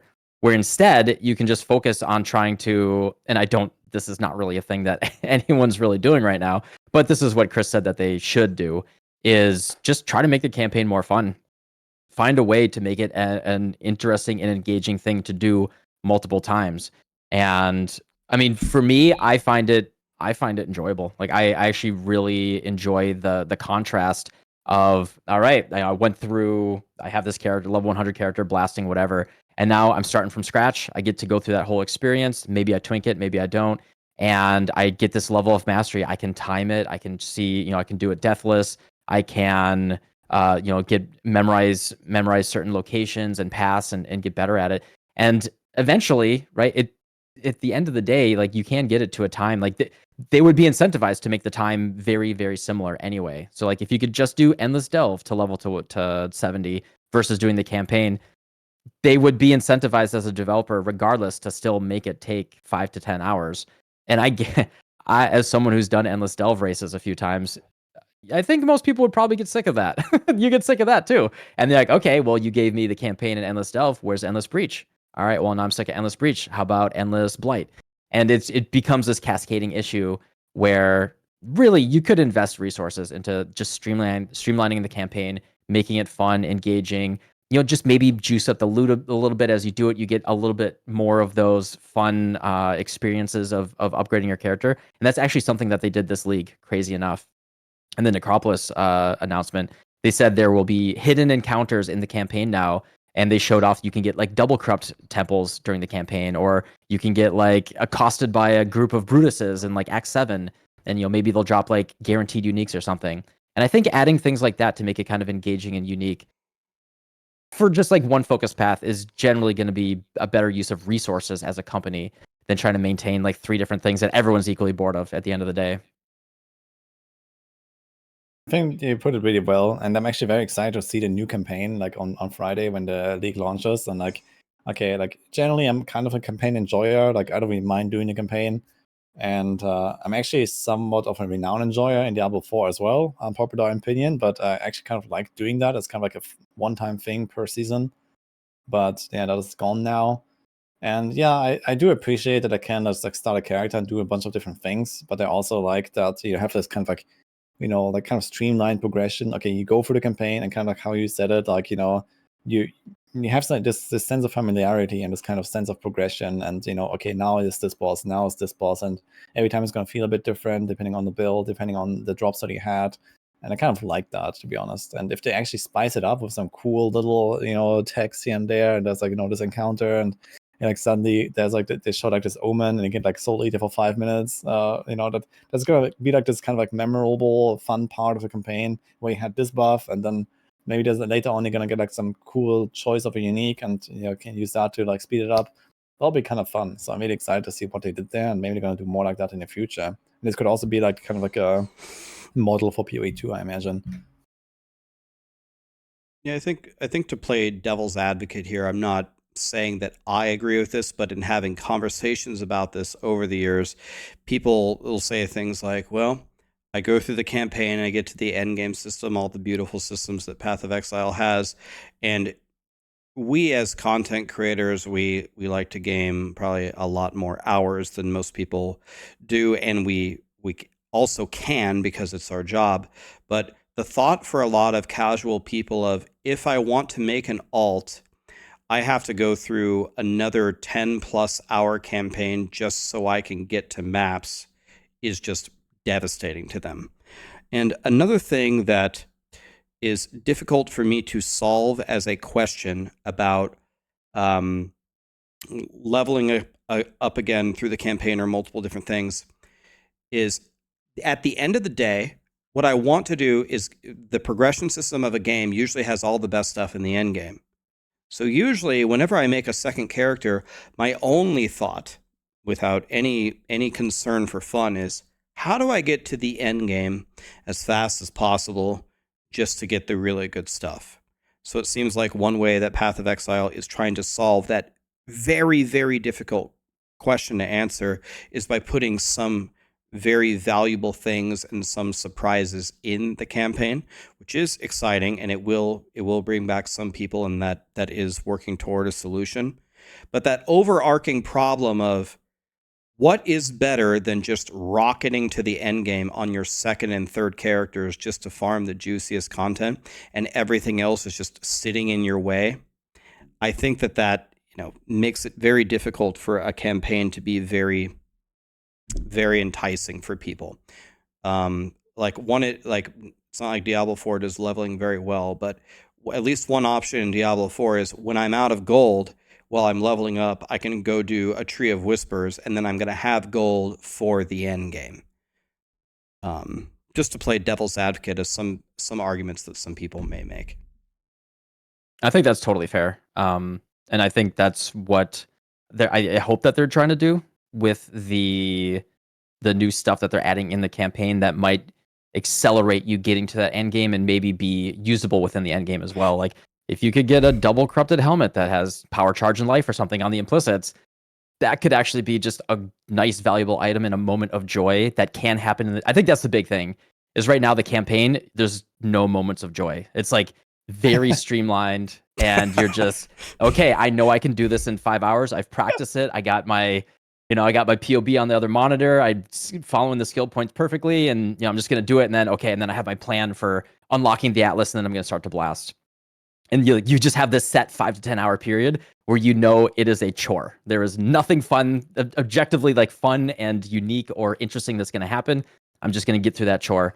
And yeah, if something could happen, like a cool double corruption, or a semi-guaranteed, any unique could drop, and you could be bad, could be good, a chance for something fun and interesting to happen, I think that could make a very big difference. For me, it kind of depends upon the execution and focus of a campaign. Like, the more that these campaigns have fetch quests, escort quests, annoying things to do, the less I want to do them. Is what I find myself, I'm sitting here thinking about it. I'm hearing these arguments. I'm thinking, there's some really good points on both sides. But then I ask myself, do I want to do that camel quest again in Diablo 4? Do I want to follow the snake through the forest again? And I find myself telling myself, no, I actually don't want to do that.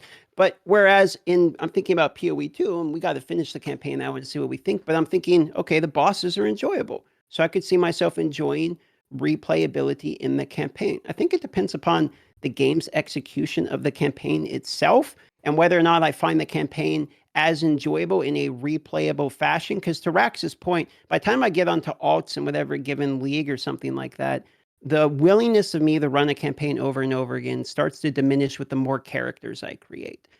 So as long as there isn't too many 100% optional but not really, escort quests and shit like that, I don't mind a campaign as much, as long as it's killing some bosses, blasting through, and I don't feel horribly handicapped by doing it. Yeah, it's fair points for sure. Mm-hmm. And I think making it replayable and fun every time you do it is very important. And I think this is probably one of those big things that really holds people back from enjoying it sometimes. Even the thought of leveling one more character for the new league, the first league starter, already puts people off so much, I feel sometimes. And I feel doing 1 or 2 campaign playthroughs in 3 months or something is not a big deal, but I also understand I'm not like everyone. So But yeah, is there like any other points that we could talk about in terms of like, okay, like, you know, what does this game do really well that maybe the other game developers should maybe like take a bit of notes from, for example? Do you like want to outside know? of the campaign stuff? So one thing that we usually don't do is we don't say like negative things about Path of Exile, right? Path of Exile is usually winning in most categories, and it's Oh, I'll hit probably- you with negatives. Oh yeah, let's go. Yeah, well, I got one that even Grinding Gear Games hates, and I think this is, I would call it a requirement. I'd call it a requirement going forward for ARPGs. The success of your character cannot be dependent upon a bunch of third-party tools. Like when I'm playing Tornado Shot, I can't even tell you how many different programs and discords and this or that. Like, okay, if we have our build guide, okay, I even have to go out to adjust my loot filter. This is probably one of the things that I find most demoralizing about Path of Exile. And if I find it demoralizing, I am much more willing to do it to get the optimal answer than the average gamer. The average gamer is not going to do jack shit about tabbing out to have all these resources open just so you can play the video game in front of you correctly.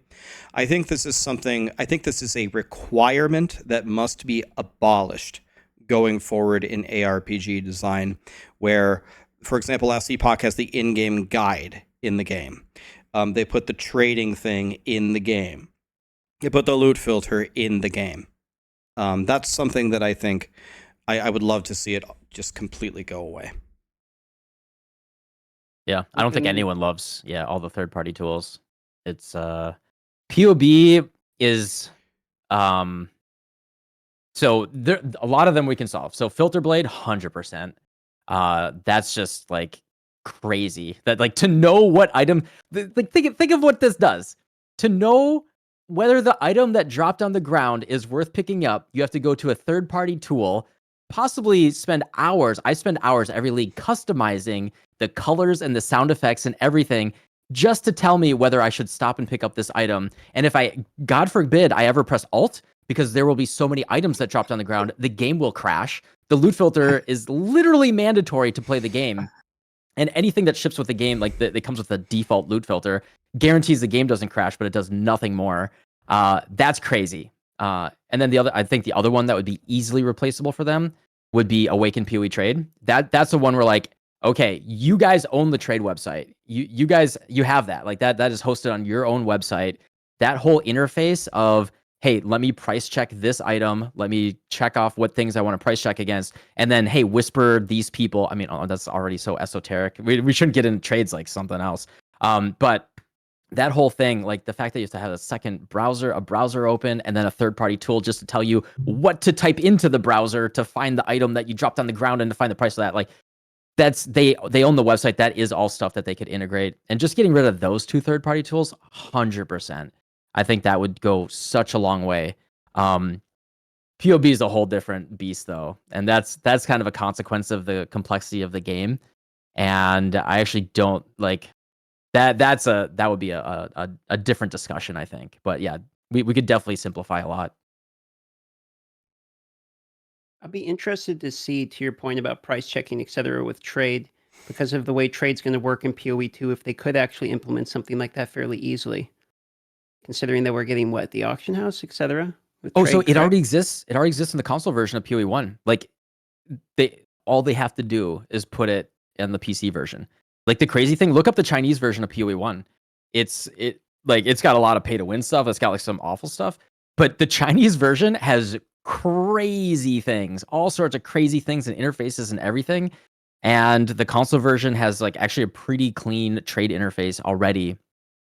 They are 100% capable of doing this and implementing it without too much effort, like not an insane amount of effort, but they're just like, well, hey, it works. Like apparently we call it the trade guy. One league, we asked for some feature. I forget what it was. I think it was searching for crucible trees because your weapons. Yes.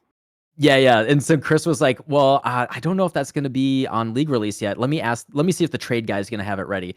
There's apparently just one guy that works on the entire trade website. Like the whole foundation of the economy, he's just Atlas holding this website on his back. So yeah, it's yeah, twine and sticks for sure. Yes. Yeah, for sure. That there's like a lot of things they could learn there and maybe improve. So yeah, I agree wholeheartedly with all third party stuff. It's also kind of like made me go more and more like SSF in the past. Like I used to trade a lot more, and I just came to realize that I don't want to do that anymore. I don't want to care about the economy. I don't want to go and whisper 1,000 people for everything. And I kind of like just went, and I didn't like directly play SSF necessarily very much, but I kind of like just try to interact with it as little as possible, and that made me enjoy the game a lot more.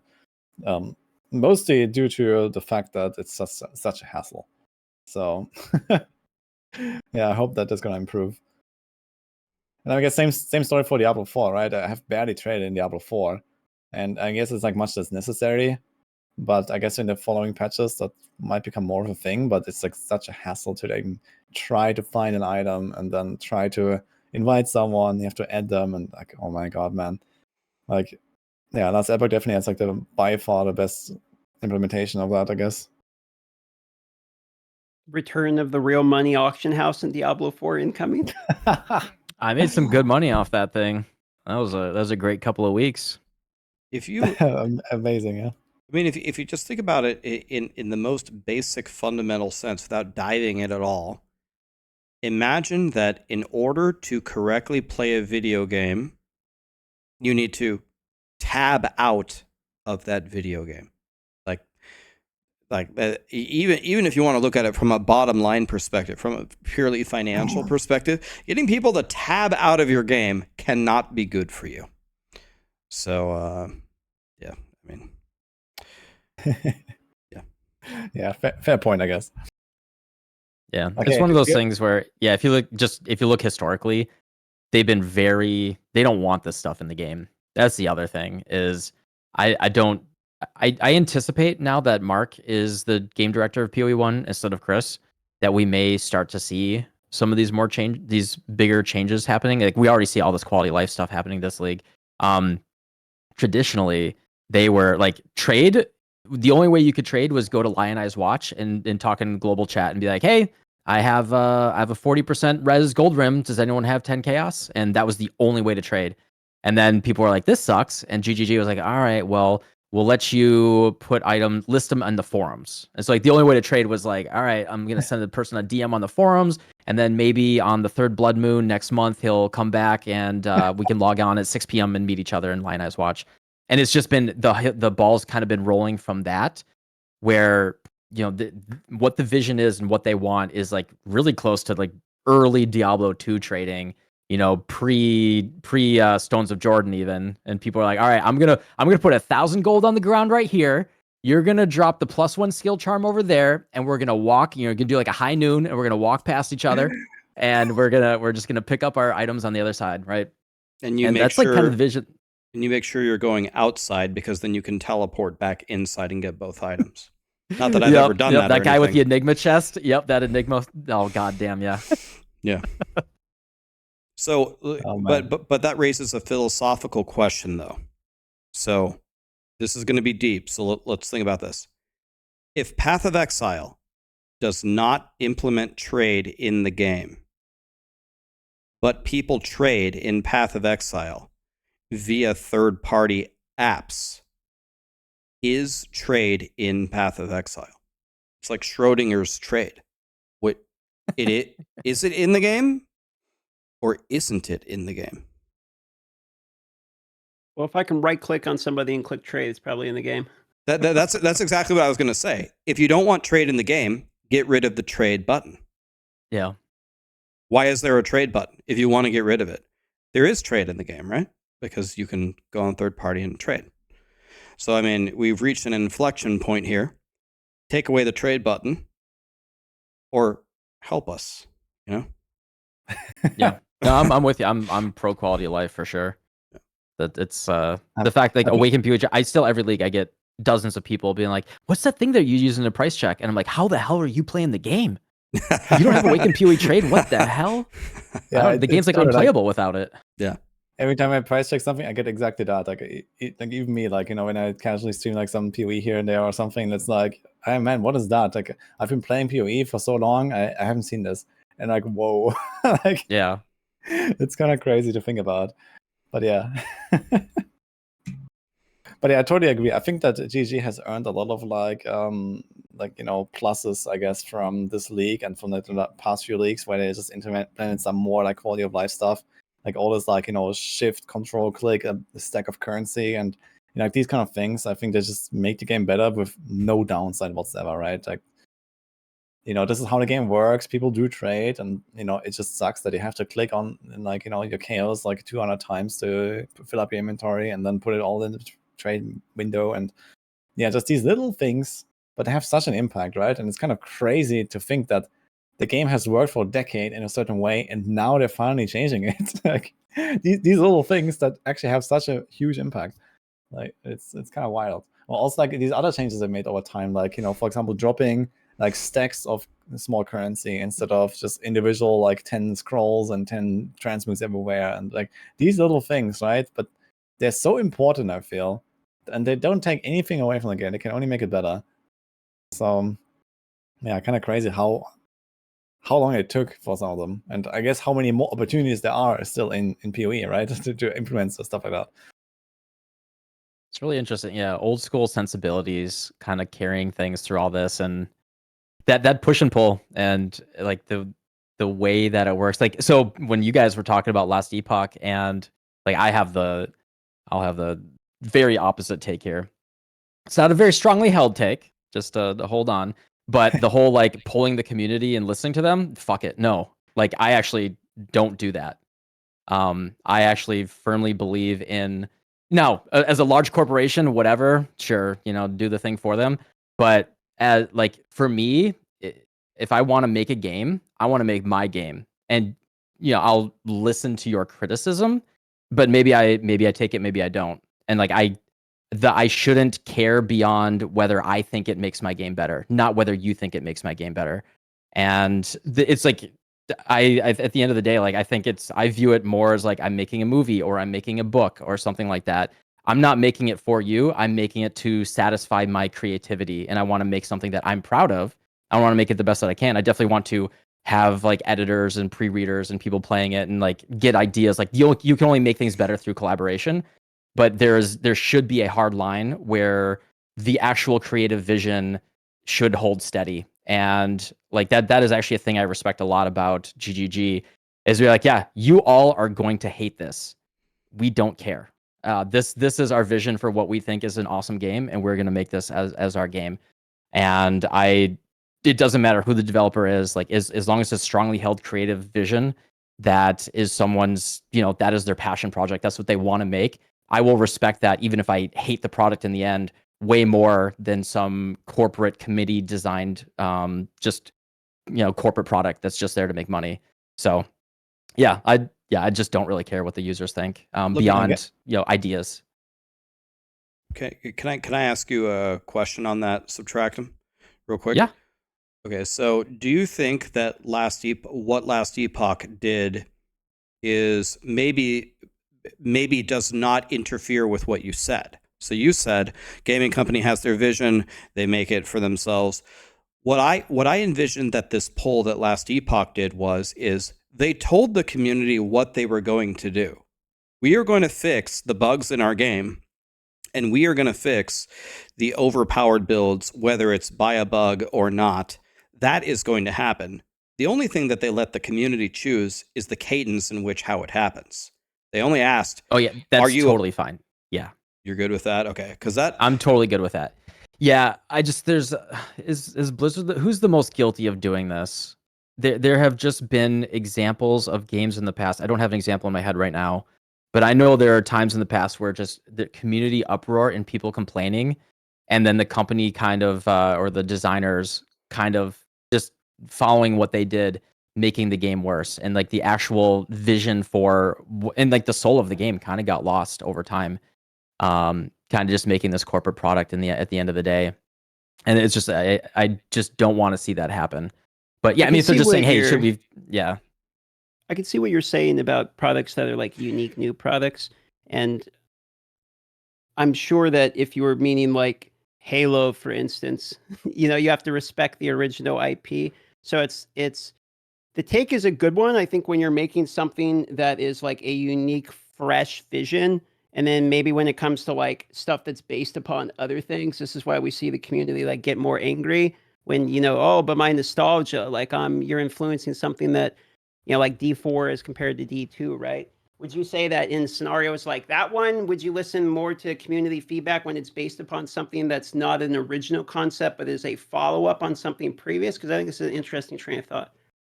Yeah, so I mean, I would just step all the way back and say if the thing sucks, then you're probably incompetent and probably shouldn't be in charge of the project. Yeah. Right? Like how many people how much community feedback do they need for D2 Resurrected? Like I don't think they were just running polls and asking the community like, "Oh, what exactly do you want?" Maybe they did. I could be wrong. The only thing that but I feel like go ahead. Yeah, Sorry. go ahead. Well, I was going to tell you, the only thing that I can remember from Diablo 2 Resurrected that they asked the community is they asked questions where they were considering deviating from the original game. Let me give you an example. One thing that the Diablo 2 community begged for them to change from the original one is when you open the cow level, if you kill the cow king, you can't open the cow level anymore. And people love to kill cows all day. And so Vicarious Vision asks, we can remove that if you kill the cow king, you can kill the cows as much as you want. Do you want us to? And like 90% of people said, for the love of God, let us keep cowing. Because you'd brick your entire character. You can't do cows anymore. But I don't think they did it. You're right. They didn't do any polls about fundamental changes to the game unless they were deviating from the original title.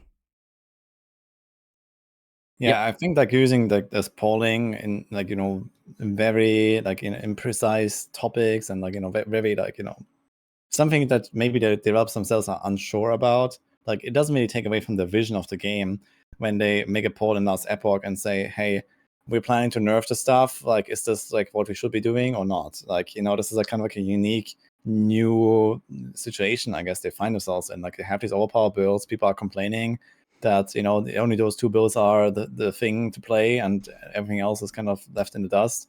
And yeah, they didn't foresee this. I guess they were never in that situation. They probably also didn't really have like an emergency plan for that necessarily, right? And then I think it's fine to like ask the community like, what do you guys think?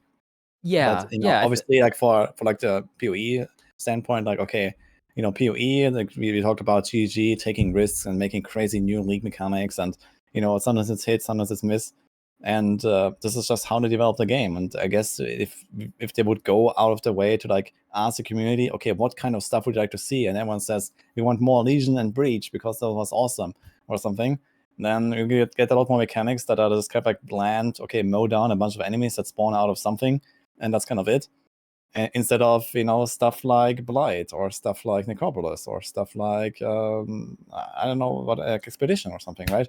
And yeah, they would probably never see these things if they care too much about what the people think, because maybe also like the game developers have like a lot more crazy ideas that they could implement, and they also know what the possibilities are compared to just some PoE enjoyer, right? Yeah, I have very a lot of my background is in fighting games and old school RTS games, and there's just something very special about a certain vision of a game kind of being released and being and not being constantly polished down and everything changing. Like I think Overwatch is actually a pretty good example. But if we start with like look at Brood War, right? If we're just going to talk about Blizzard games, Brood War is so cool in that it's been out like there was I think I forget the exact Day 9 has a really good video on it. I forget the exact everything that was talked about, but it's basically like, I think it was like ZVT maybe. It was basically ZVT was impossible for Zerg for like 10 years. And this was a thing where if it was a live service game, they'd be like, oh, ZVT is trash. We're gonna mutas get +1 damage, maybe Marines get -1 damage, and they're just gonna keep polishing it until the way that people are playing it, this getting a 50% win rate. But what happened was like one day, or like one guy, like one Zerg player just studied, like he went really hard. He went in the lab and he figured out that you could do like a bounding box. You could do a bounding box and like M-click all of your mutas. And instead of them grouping up as so like AoE damage would kill them, they would keep formation and then they would stay spread out so the AoE damage from the anti-air wouldn't kill the mutas. And then it totally shifted the matchup. It was literally a like 10 years later, someone got good and it changed the entire conception of the way that it worked.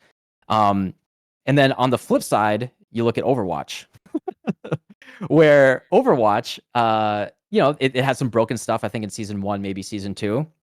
Season 3 had this really beautiful balance. I think it was 3 or 4. Had this really beautiful setup of balance with a lot of like decent rock, paper, scissors, but it wasn't like hard counters. You could outplay people.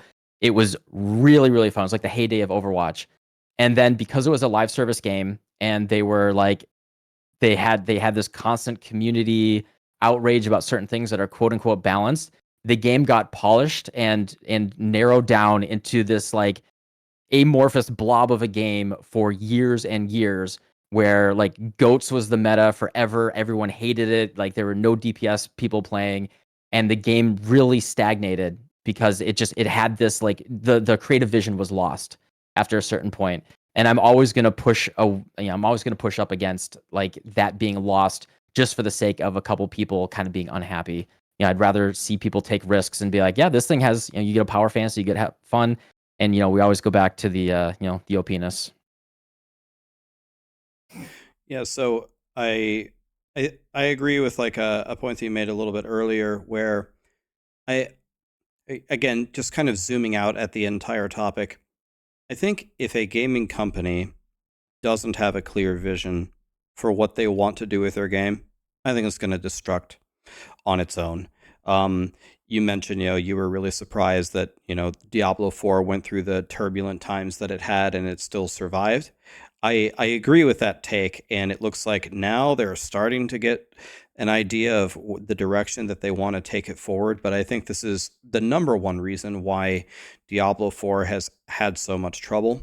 And to your point, I think there are certainly things that you can take inspiration from and ask the community to influence your game, and there's certain areas where you should do it yourself. I think it's on a case by case basis, and yeah, I mean the companies that one of the risks that you run for Path of Exile, and I don't know how they operate things. They don't invite me to test it, and they shouldn't invite me to test it because I don't know jack shit about the game right now. At least PoE 1. But sometimes you miss critical things like, the video that Karn made. So for me personally, there's no like right or wrong answer. And to your point, if they don't have a clear vision, I think the game's going to die anyway. Mm-hmm.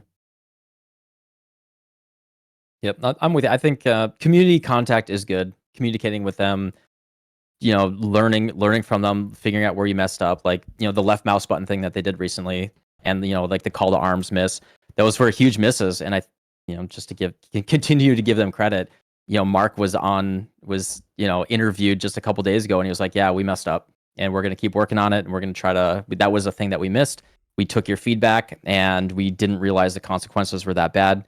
And yeah, there are things. Developers are not perfect, but to my point, he also said, at the end of the day, we still believe in the reason why we did this, and that we're keeping our the core change, but we're going to try to address the fix to what got lost there and still make it so in the end it will be a better for the game in the long run to just rip this band-aid off. But then we're going to try to make up for some of the wounds that we inflicted as well.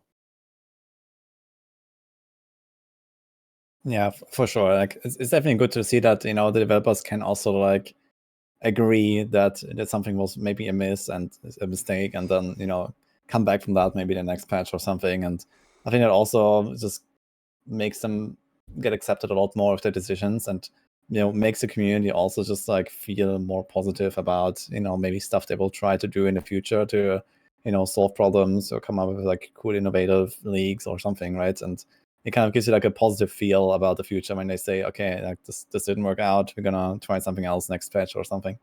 So I think that's very very good attitude to have for the developers as well, instead of just saying, okay, we're gonna stick to this no matter what, and we don't care.